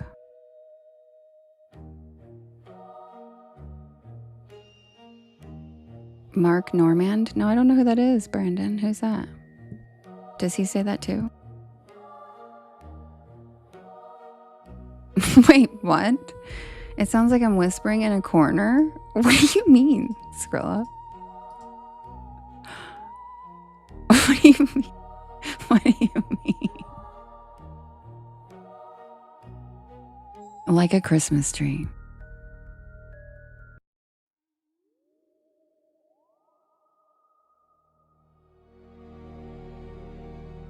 Oh yeah, he's right. He's right.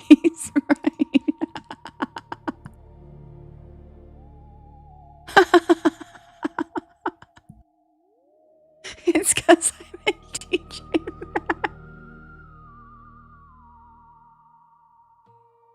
Okay, I like to forage.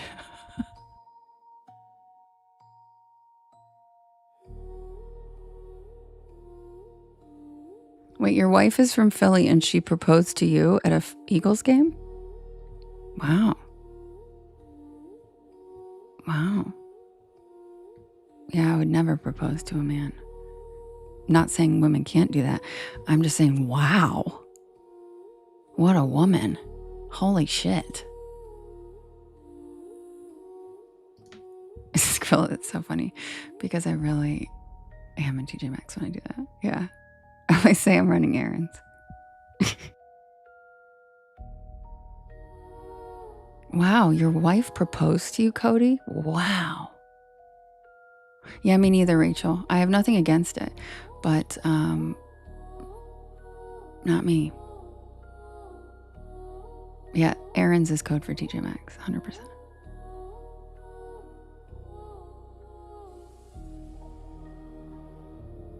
Do noise canceling headphones allow a sound to be heard from them for others? No. No, Natalie. I don't think so. Yeah, like what a badass lady. I'm impressed. Exactly, Luigi. Thank you. Logo, I make it. Oh, thanks, Taryn. I appreciate that. It has been cool.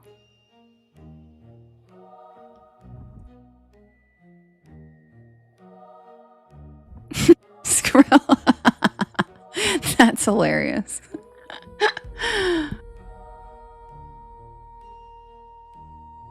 Yes, LK, that's what I call it because I studied anthropology. And I'll tell you right now, you proposed to your husband? Monet, that's so cool. You're such a bad bitch. Wow. That's so cool. It's perfect, isn't it? Because I studied anthropology and I'm a nerd and I call it foraging because here's the thing. We naturally want to forage, okay? And we don't really have to anymore. And so as much as people don't like the roles of genders and all that, and there are completely people that break that mold and aren't those ways, a lot of us deep down inside, we still want to forage, dude. We want to forage for shit. And so I can't help it. Yeah, it's forage. Yep. And I can't help it. Thrifting or going to those stores is foraging for me. And I am also a woman that, my cat is my child, right? So there are certain like things like, so my desire to forage, I have to fulfill that.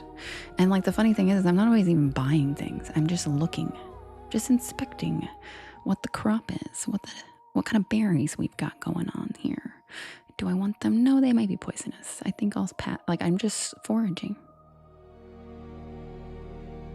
No, I don't. That's different. That's what chipmunks do. That's not the same thing. Chipmunks hoard.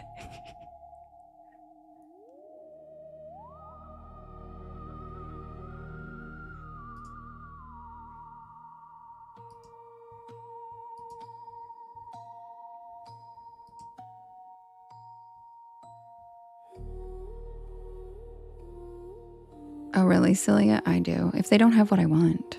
Because sometimes they don't have what I want.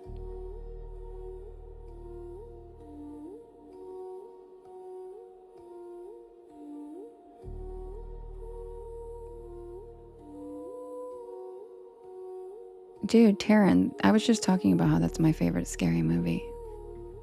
That's literally my favorite scary movie of all time. It's so good. It's so good. It has everything. Thanks, Tiffany. So yes, ladies, don't feel guilty, or anybody don't feel guilty for going and frolicking around those kinds of stores that are filled with all kinds of random stuff, because it's not even that much fun at the others. It's like you really have to forage. And foraging means that shelf is full of all kinds of brands and different shit, and it's fun. I'm like looking, I'm like, oh, what am I gonna find here? Like, yeah.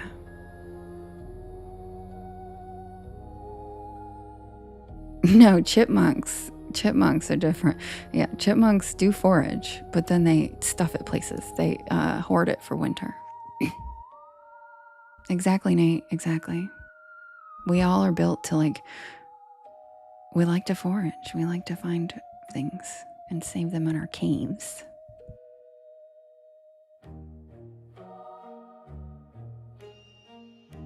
Cannonball. Breaking news. Hannah just hurt her back while fucking herself.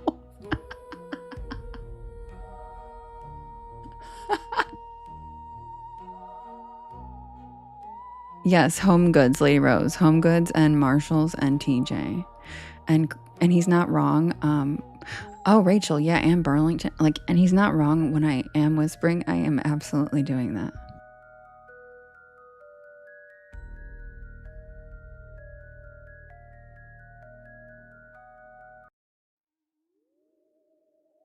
All right. Submitted for the approval of the Porch Pal Society. This is the tale of the Fresno Nightcrawlers.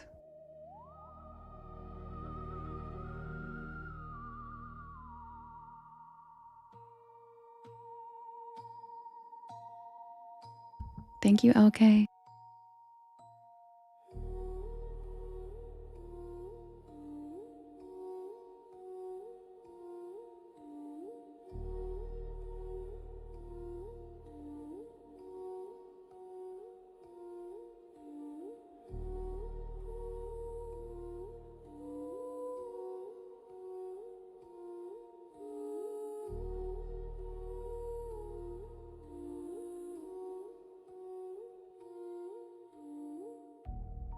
There are some cryptids that look like they were designed by ancient fear. Creatures with claws, teeth, eyes. Thank you, Tracy. Things that make instinctive sense to be afraid of. And then there's the Fresno nightcrawlers. 2 white legs. That is the only thing anyone ever really describes them as, just legs. No visible arms, no visible face, no clear torso, no obvious anatomy that should logically allow them to exist. They look less like living creatures and more like someone draped white sheets over stilts and taught it how to walk. Really, Justin? I didn't know that. But that somehow makes them worse. Because monsters are easier to process when they resemble something alive.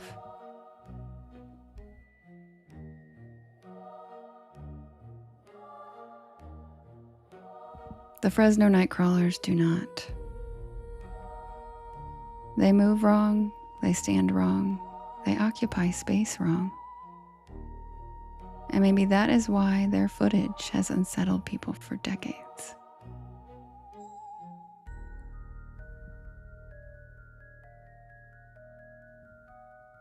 The modern legend began in Fresno, California in the early 2000s. When a homeowner's security camera captured 2 pale, leg-like figures gliding across his front lawn in the middle of the night. One appeared taller than the other, moving in a slow, deliberate gait, almost like a parent leading a child.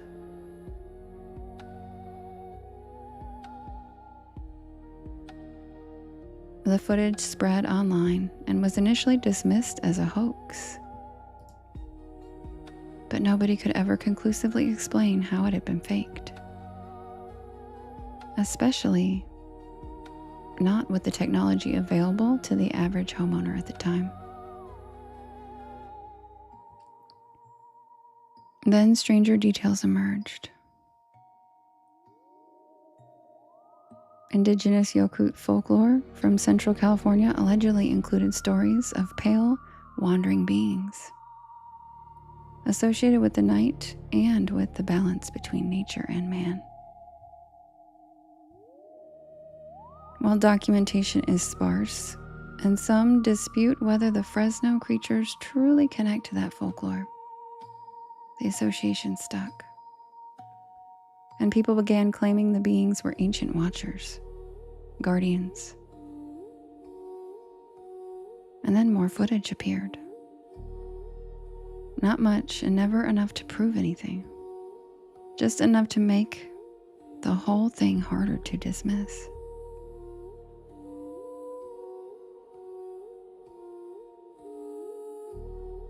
A blurry security camera in Yosemite, a ranch camera somewhere out in Fresno. Strange silhouettes crossing the road, always the same impossible movement, always the same gliding gait. Now most people treat the Fresno nightcrawlers like a joke cryptid, cute, goofy, harmless. And Suzanne and I used to laugh every time they were brought up. Welcome back, Tracy. Suzanne lives outside Fresno, in one of those strange in-between parts of California, where suburbia frays into orchards and scrubland and old irrigation roads. Not quite city, but not quite country. The sort of place where neighborhoods end abruptly and miles of dark, open land begin. She had moved there for work a year before I visited. Suzanne's house sat at the edge of a newer development. The last row before the land gave way to empty fields and a dry creek bed. The first night there, she jokingly pointed through her kitchen window toward the darkness behind her backyard fence and told me that that was prime nightcrawler territory. And we laughed. because that is what you do when discussing giant walking pants in the dark.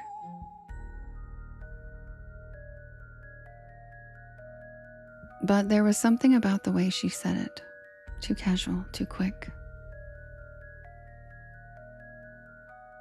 And then she admitted that several people in the neighborhood had posted odd security clips in the local Facebook group. Nothing definitive, just strange movement, weird pale shapes. That first evening, we sat on her back patio with drinks while the sun disappeared over the fields.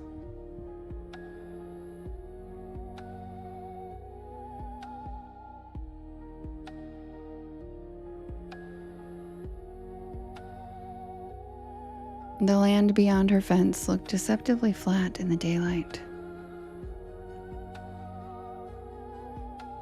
At night, it became an ocean, black and endless. No streetlights, no structures. Just the occasional silhouette of distant trees and the soft metallic creak of irrigation equipment somewhere far off in the distance.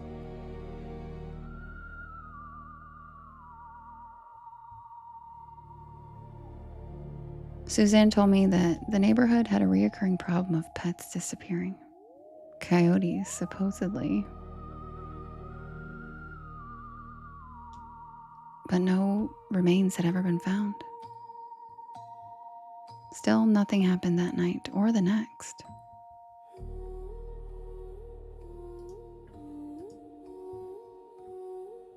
The first few days of the trip were normal, touristy, and fun. And then on the fourth night, Suzanne woke me just after 2 a.m. Her face was pale and she held her phone toward me without even speaking. Her backyard motion camera triggered. The camera feed showed her patio empty.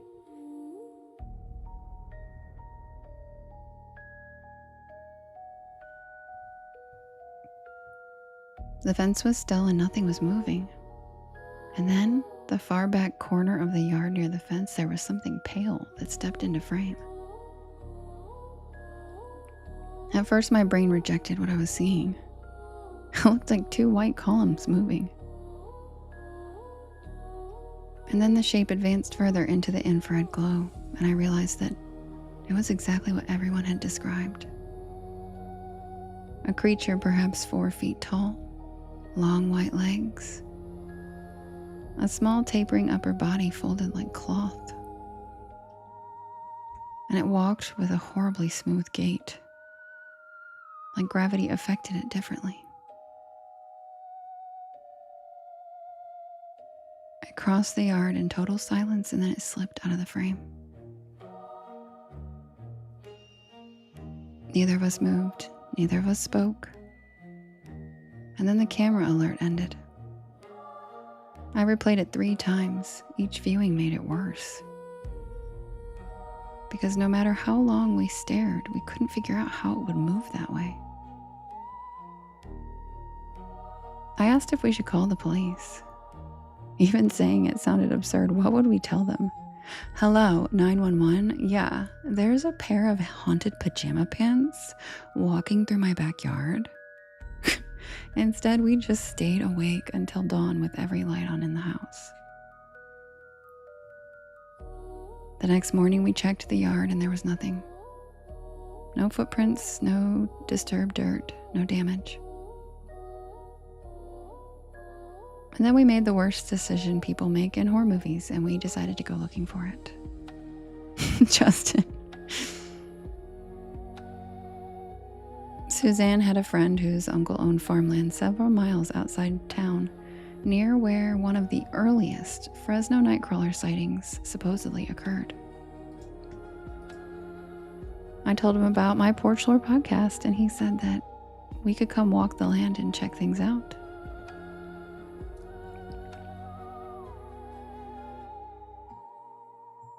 Natalie, it really is. We arrived just before dusk. The land stretched flat and golden for miles.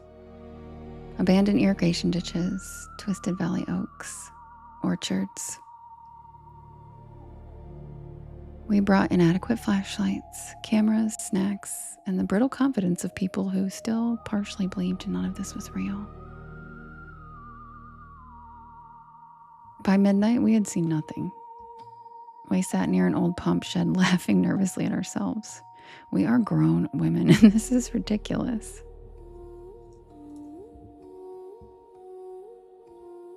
And then every cricket stopped at the same time. 1 second there was noise, and the next, silence so complete it felt vacuum sealed.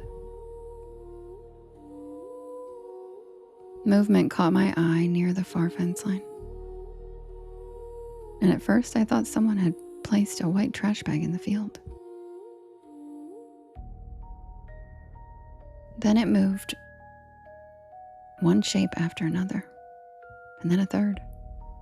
3 pale figures emerged from the grass, different sizes, walking slowly toward us, each gliding with that same impossible gait. The tallest had to be nearly 6 feet, and the smallest perhaps 3. They looked like a family. They weren't just random creatures, they were a group. The figures approached without hurry. No sound, no visible faces, no sign of awareness, except that every step carried them directly toward us. We backed toward the pump shed. The tallest one stopped maybe 30 feet away, and the others spread out, forming a half circle. My chest tightened so hard I thought I might black out, and then the tall one bent, and its entire upper body unfolded like cloth opening in the wind. And underneath there was a face. Suzanne screamed, and that broke whatever paralysis it held on me. And we ran. I don't remember half of that sprint. The truck was nearly a quarter mile away. And we heard nothing behind us. No footsteps, no pursuit, and I just assumed they were gliding silently behind us, and I didn't dare look back. But instead, they simply let us run. We got to the truck out of breath, hearts racing. Suzanne fumbled the keys twice before getting us inside, and then we peeled out of there throwing gravel. Neither of us spoke the entire drive home.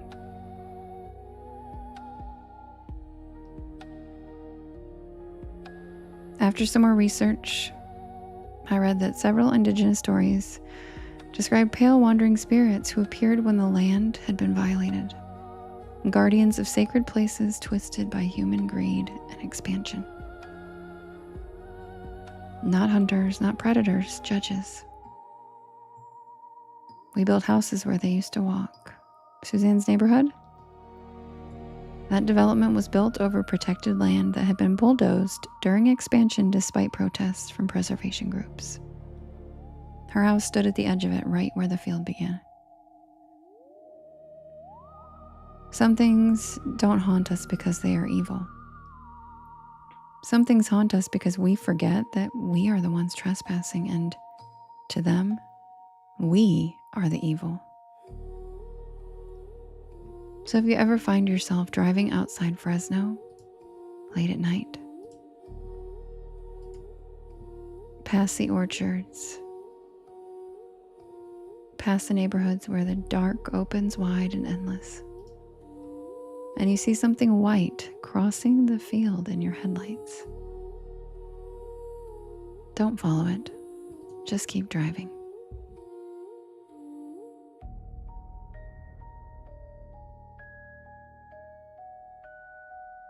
And that's the tale of the Fresno Nightcrawlers.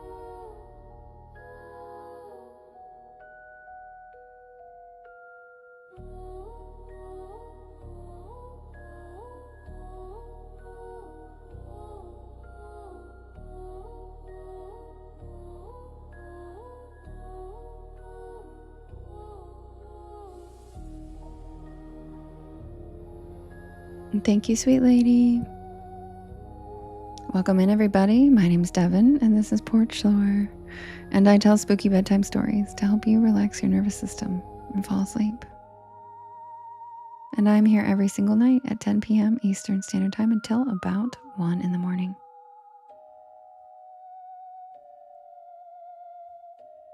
I do write and record all of these stories myself. And you can listen to them whenever you would like on my YT channel, as well as all of the podcast streaming sites. Thank you, Judy, for the pillow fight. That's so cute. Hi, Chris. They really do look like that, Jasmine. You're right.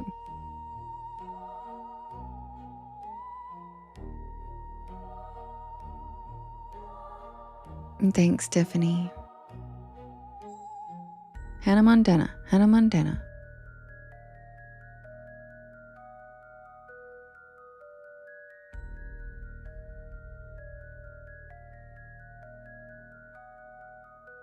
Thank you, Whiskey. How you doing? Welcome back. Nice to see you in here. Of course, Tiffany. Love you guys. All right, you guys, it is grilled cheese time. Grab a beanbag chair, grab a hammock, sit back and relax. Check out the shooting stars, and welcome to the porch.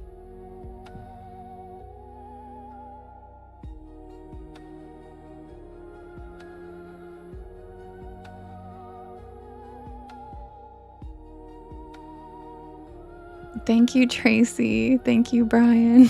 Those are so cute, Tracy.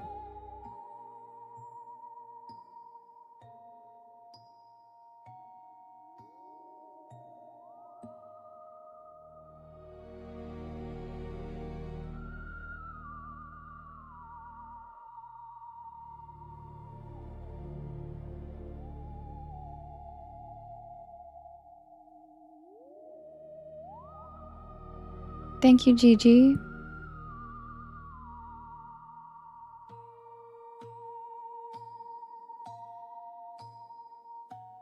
Shannon, yeah, dude. The videos are like, I'm not gonna lie, I'm not really scared of many of the cryptids, but the Fresno Nightcrawlers footage freaks me out. Because it's just so, like I said in the story, when it doesn't look like a monster, it looks like something you've never even seen before. It's just like, it doesn't even have a form that looks normal. It's just so bizarre. Yeah, it's so, isn't it creepy as hell? Yeah. If you guys have not seen the videos of, oh, you're sleeping right good. If you guys have not seen the videos of the Fresno Nightcrawlers, give it a goog, because they're weird as shit. They're really creepy. They're very bizarre. Yeah, they're real spooky. And Misbehavin', I'm not doing Witchy Wednesday tomorrow because I will be flying in an airplane. I will be in the sky, but I'm going to be doing daytime lives from Tahoe, probably throughout the week, pop-ups, but I'll post on the Discord that I'm going to go live. Yes, Kim, you need to check them out. It's so wild. Oh, I love you, Holly. I hope you're doing okay over there. I hope you're doing okay.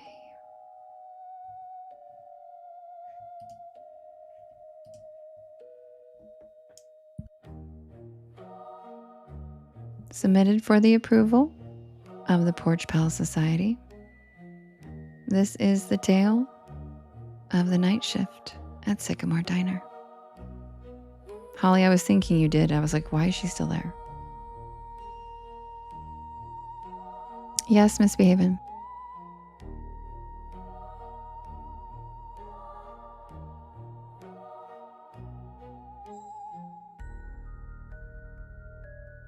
Brandon, yes, all of my stories are recorded and available on all of the podcast sites, on Audible, on my YT channel, all of them. Just look for Porch Lore and you'll find me. No, Rochelle, I don't think so. Yeah, Brandon, thanks for asking. Glad you're here.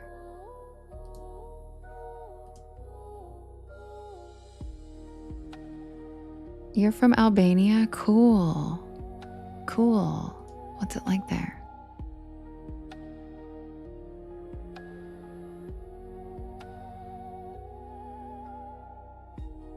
Yeah, I think so, Justin.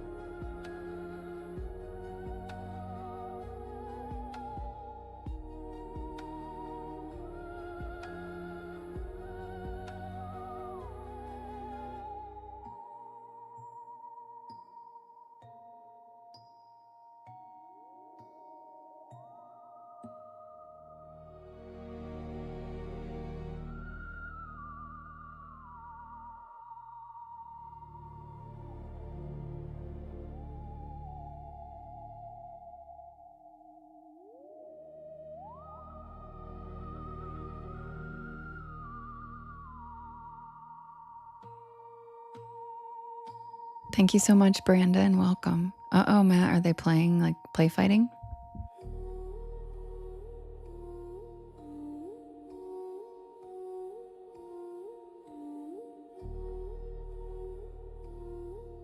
Oh my God, Holly, what the fuck?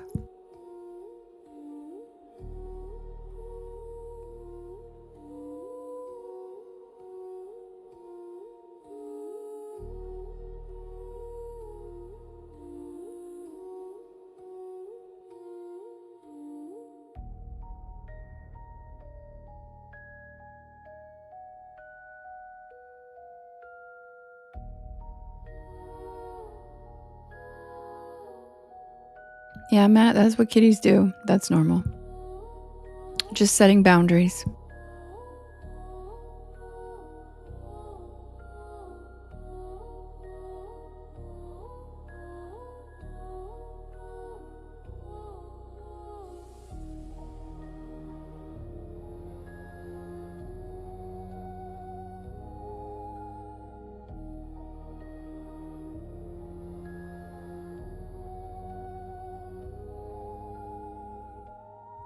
Submitted for the approval of the Porch Pal Society. This is the tale of the night shift at Sycamore Diner.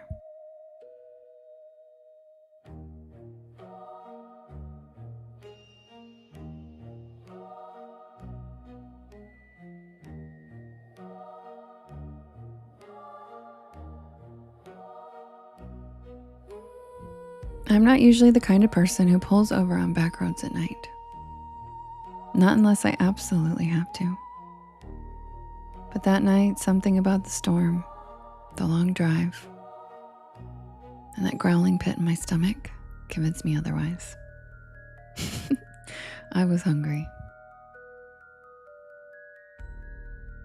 It was late October, and I was headed back to campus after a weekend visit with my friends in North Carolina. I had a midterm on Monday, and my plan had been to drive straight through. 5 hours, no stops. But then came the rain. One of those cold, slanted, whispery rains that creeps into your bones and makes the windshield wipers sound like a heartbeat. I had taken the wrong exit trying to bypass traffic, and I ended up on a 2-lane back road, surrounded by nothing but pine trees and power lines. And that's when I saw the neon sign. SYCAMRE Diner. The O in Sycamore was flickering like it hadn't worked right in years. But the rest was lit up in a cherry red neon. A tiny beacon in the middle of nowhere.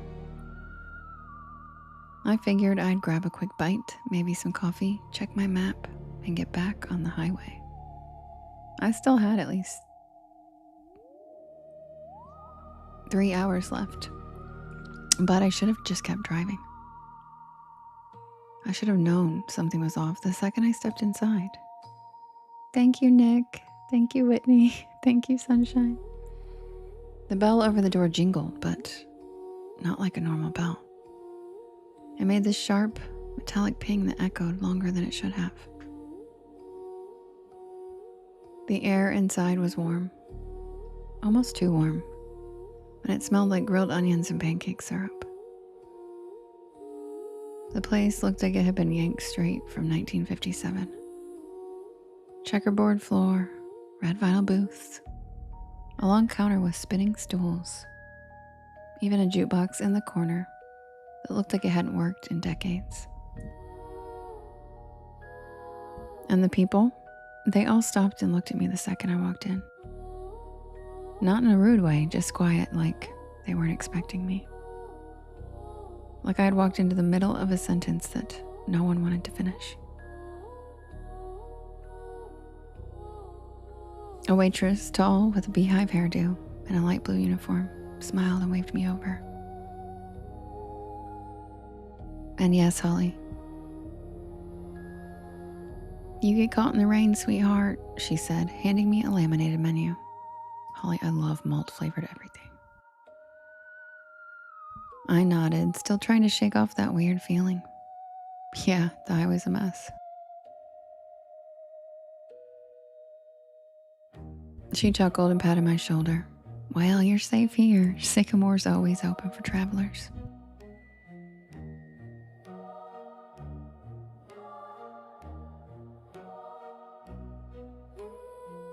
I sat down at a corner booth and the vinyl creaked.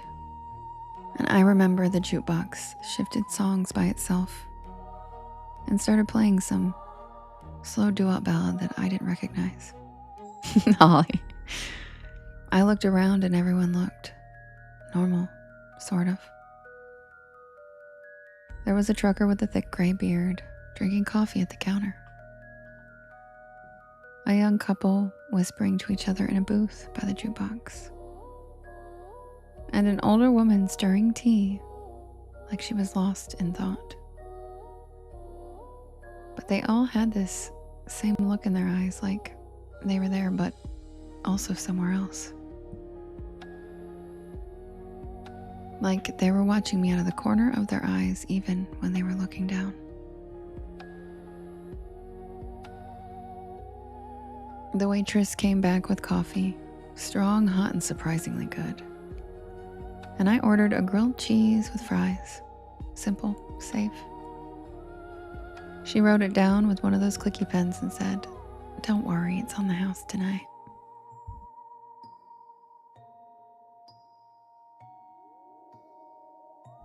And that was my second red flag. No diner just gives food away.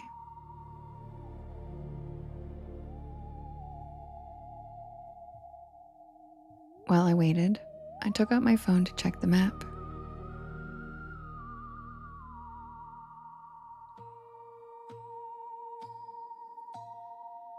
No signal, and I mean nothing.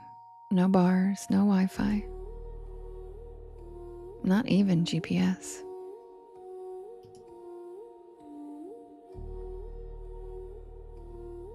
Just a blank screen with a spinning wheel.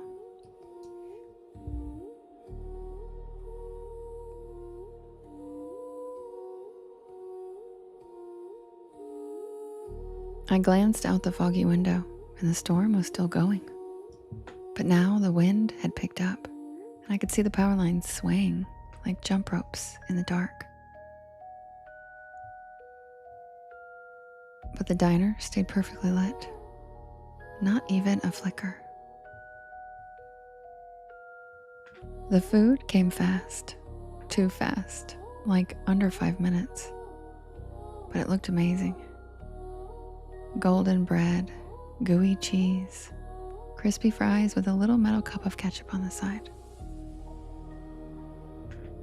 I took a bite, delicious. I mean, I've eaten at a lot of diners, greasy spoons, college joints, and roadside shacks, but this was hands down the best grilled cheese I've ever had. The fries were perfect and the coffee never ran out. Every time I took a sip, it was somehow full again. I was halfway through the sandwich when the trucker got up to leave. He walked right past my table and whispered, "Don't stay past midnight." That's all he said. What? But he was already out the door. The waitress gave me a tight smile and walked over collecting his empty mug. Old Earl, he's always saying weird stuff. Just ignore him. But I couldn't. Something about his voice stuck with me. Something about the way he looked at me. Not like I was a customer, but like I was in danger. I checked the clock over the register. 11:42. I figured I had just enough time to finish my fries, grab the check, and head out. I still had at least 3 hours left on the road. But when I stood up, the lights flickered just once, and then again, and then everything in the diner stopped moving. The couple by the jukebox froze mid-sentence. The woman with the tea stopped stirring, her spoon hanging in midair. The waitress, her hand reached out for a mug, just stopped, like someone hit pause on the entire scene. I took a step back. The jukebox buzzed, glitched, and restarted a new track. I could still move, but no one else could.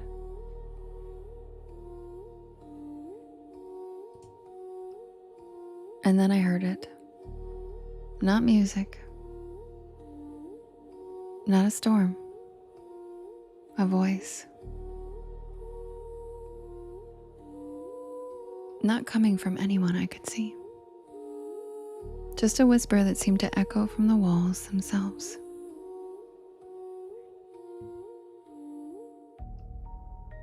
I backed toward the door, my heart hammering in my chest, and I turned the knob. Locked. Of course it was locked. I tried the windows, but they were sealed shut. I started banging on the glass and shouting, but no one was outside. Just the wind and the rain, and that flickering red sign. SYCAMRE. I turned back toward the dining room, and everyone was gone. Not frozen anymore, just gone. The booths were empty. No plates, no crumbs, no mugs. No sign that anyone had even been there, except for my plate. Still warm and still half-eaten. And then I saw the waitress. She was standing by the kitchen doors, her silhouette backlit by flickering fluorescent light. Her face was wrong. Same smile, but her eyes were empty, black and endless, like someone had painted over them.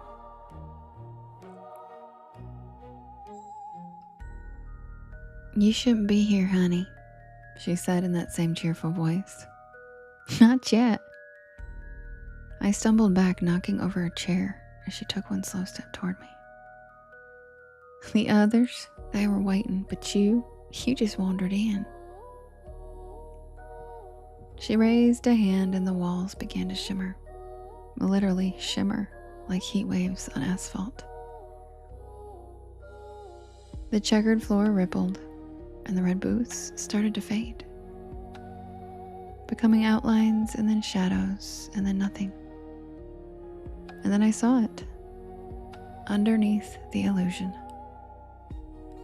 It was charred wood, cracked tile, broken beams, and black soot, like the diner had burned down long ago. I ran. I don't even remember how I got out. One second I was inside, and the next I was on the side of the road, soaked to the bone and gasping for air. My car was still there, pulled up with the ceiling missing, parked on gravel that didn't even look like a lot anymore. Just weeds and puddles. No neon sign. No glowing windows, just nothing. I drove back to campus that night in silence. No French Montana, No Porch Lore podcast. I kept glancing in the rearview mirror, half expecting to see that red neon flicker back to life. I didn't tell anyone, not for weeks. Not until I finally looked up Sycamore Diner on a local history site. And I found it. It burned to the ground in 1972. A gas leak. The whole place went up at midnight, and everyone inside was killed. 5 patrons, a waitress, and a cook. The photo in the article. The same checkerboard floors, same red booths, same neon sign. SYCAMORE. And in the corner of the photo, that same waitress, smiling. I never took that back road again. I don't even drive at night anymore if I can help it. And every time I see a neon diner sign, something in me flinches just a little. Because I know I was there. And I know I wasn't supposed to be.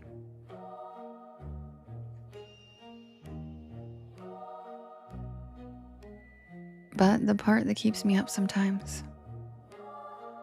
the part that really makes my stomach turn, that was the best damn grilled cheese I've ever had. And I didn't even pay for it.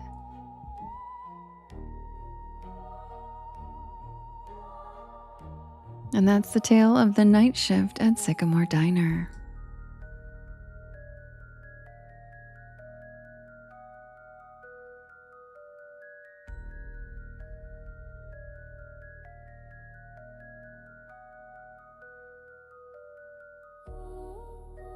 Thank you, Porch Pals, for spending the evening with me.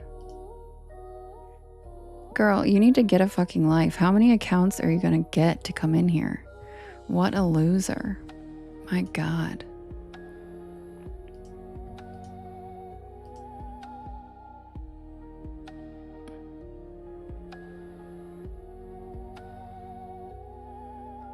It was fairy food. I love that. Thank you, Matt, for making it rain. It's that same girl. She's been in here like a million times on a different account. It's like, what a loser. Can't even imagine making a bunch of accounts to like, what a weirdo. Oh, it's Devin. It's just porchlore at Gmail, Cody. Thank you, guys. Hi, Osan. Or Q-san, hi. Thank you, guys. I will be the same girl that said something about you, Skrilla. She's been in here 400 times throughout the last 2 stories on 15 fucking fake accounts talking shit. And I've had to block every single one of them because no one else has caught them. Anyway, good night, everybody. I love you guys. I will see you guys at a different time, probably tomorrow. And I'll be in Nevada. Thanks, Cody. So I will probably be going on a little bit later, but I'll keep you guys posted on the Discord and on my stories at what time I will be going live. So don't worry, I'll still be going live. I love you guys. I'll see you guys tomorrow. Sweet dreams. And if you can't sleep, go over to my... Okay, Kim, I'll post it in my stories too. Head on over to my YT. If you can't sleep, check out the Bedtime Stories playlist. And I'll see you guys tomorrow. Sweet dreams. And don't forget, stay spooky.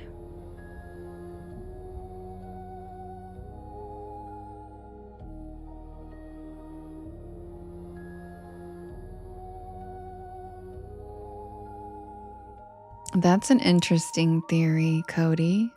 It's probably Skrilla's ex. Good night, Em. Love you too. Good night, Chelsea. Good night, Taryn. Good night, Dennis. Luigi. Thanks.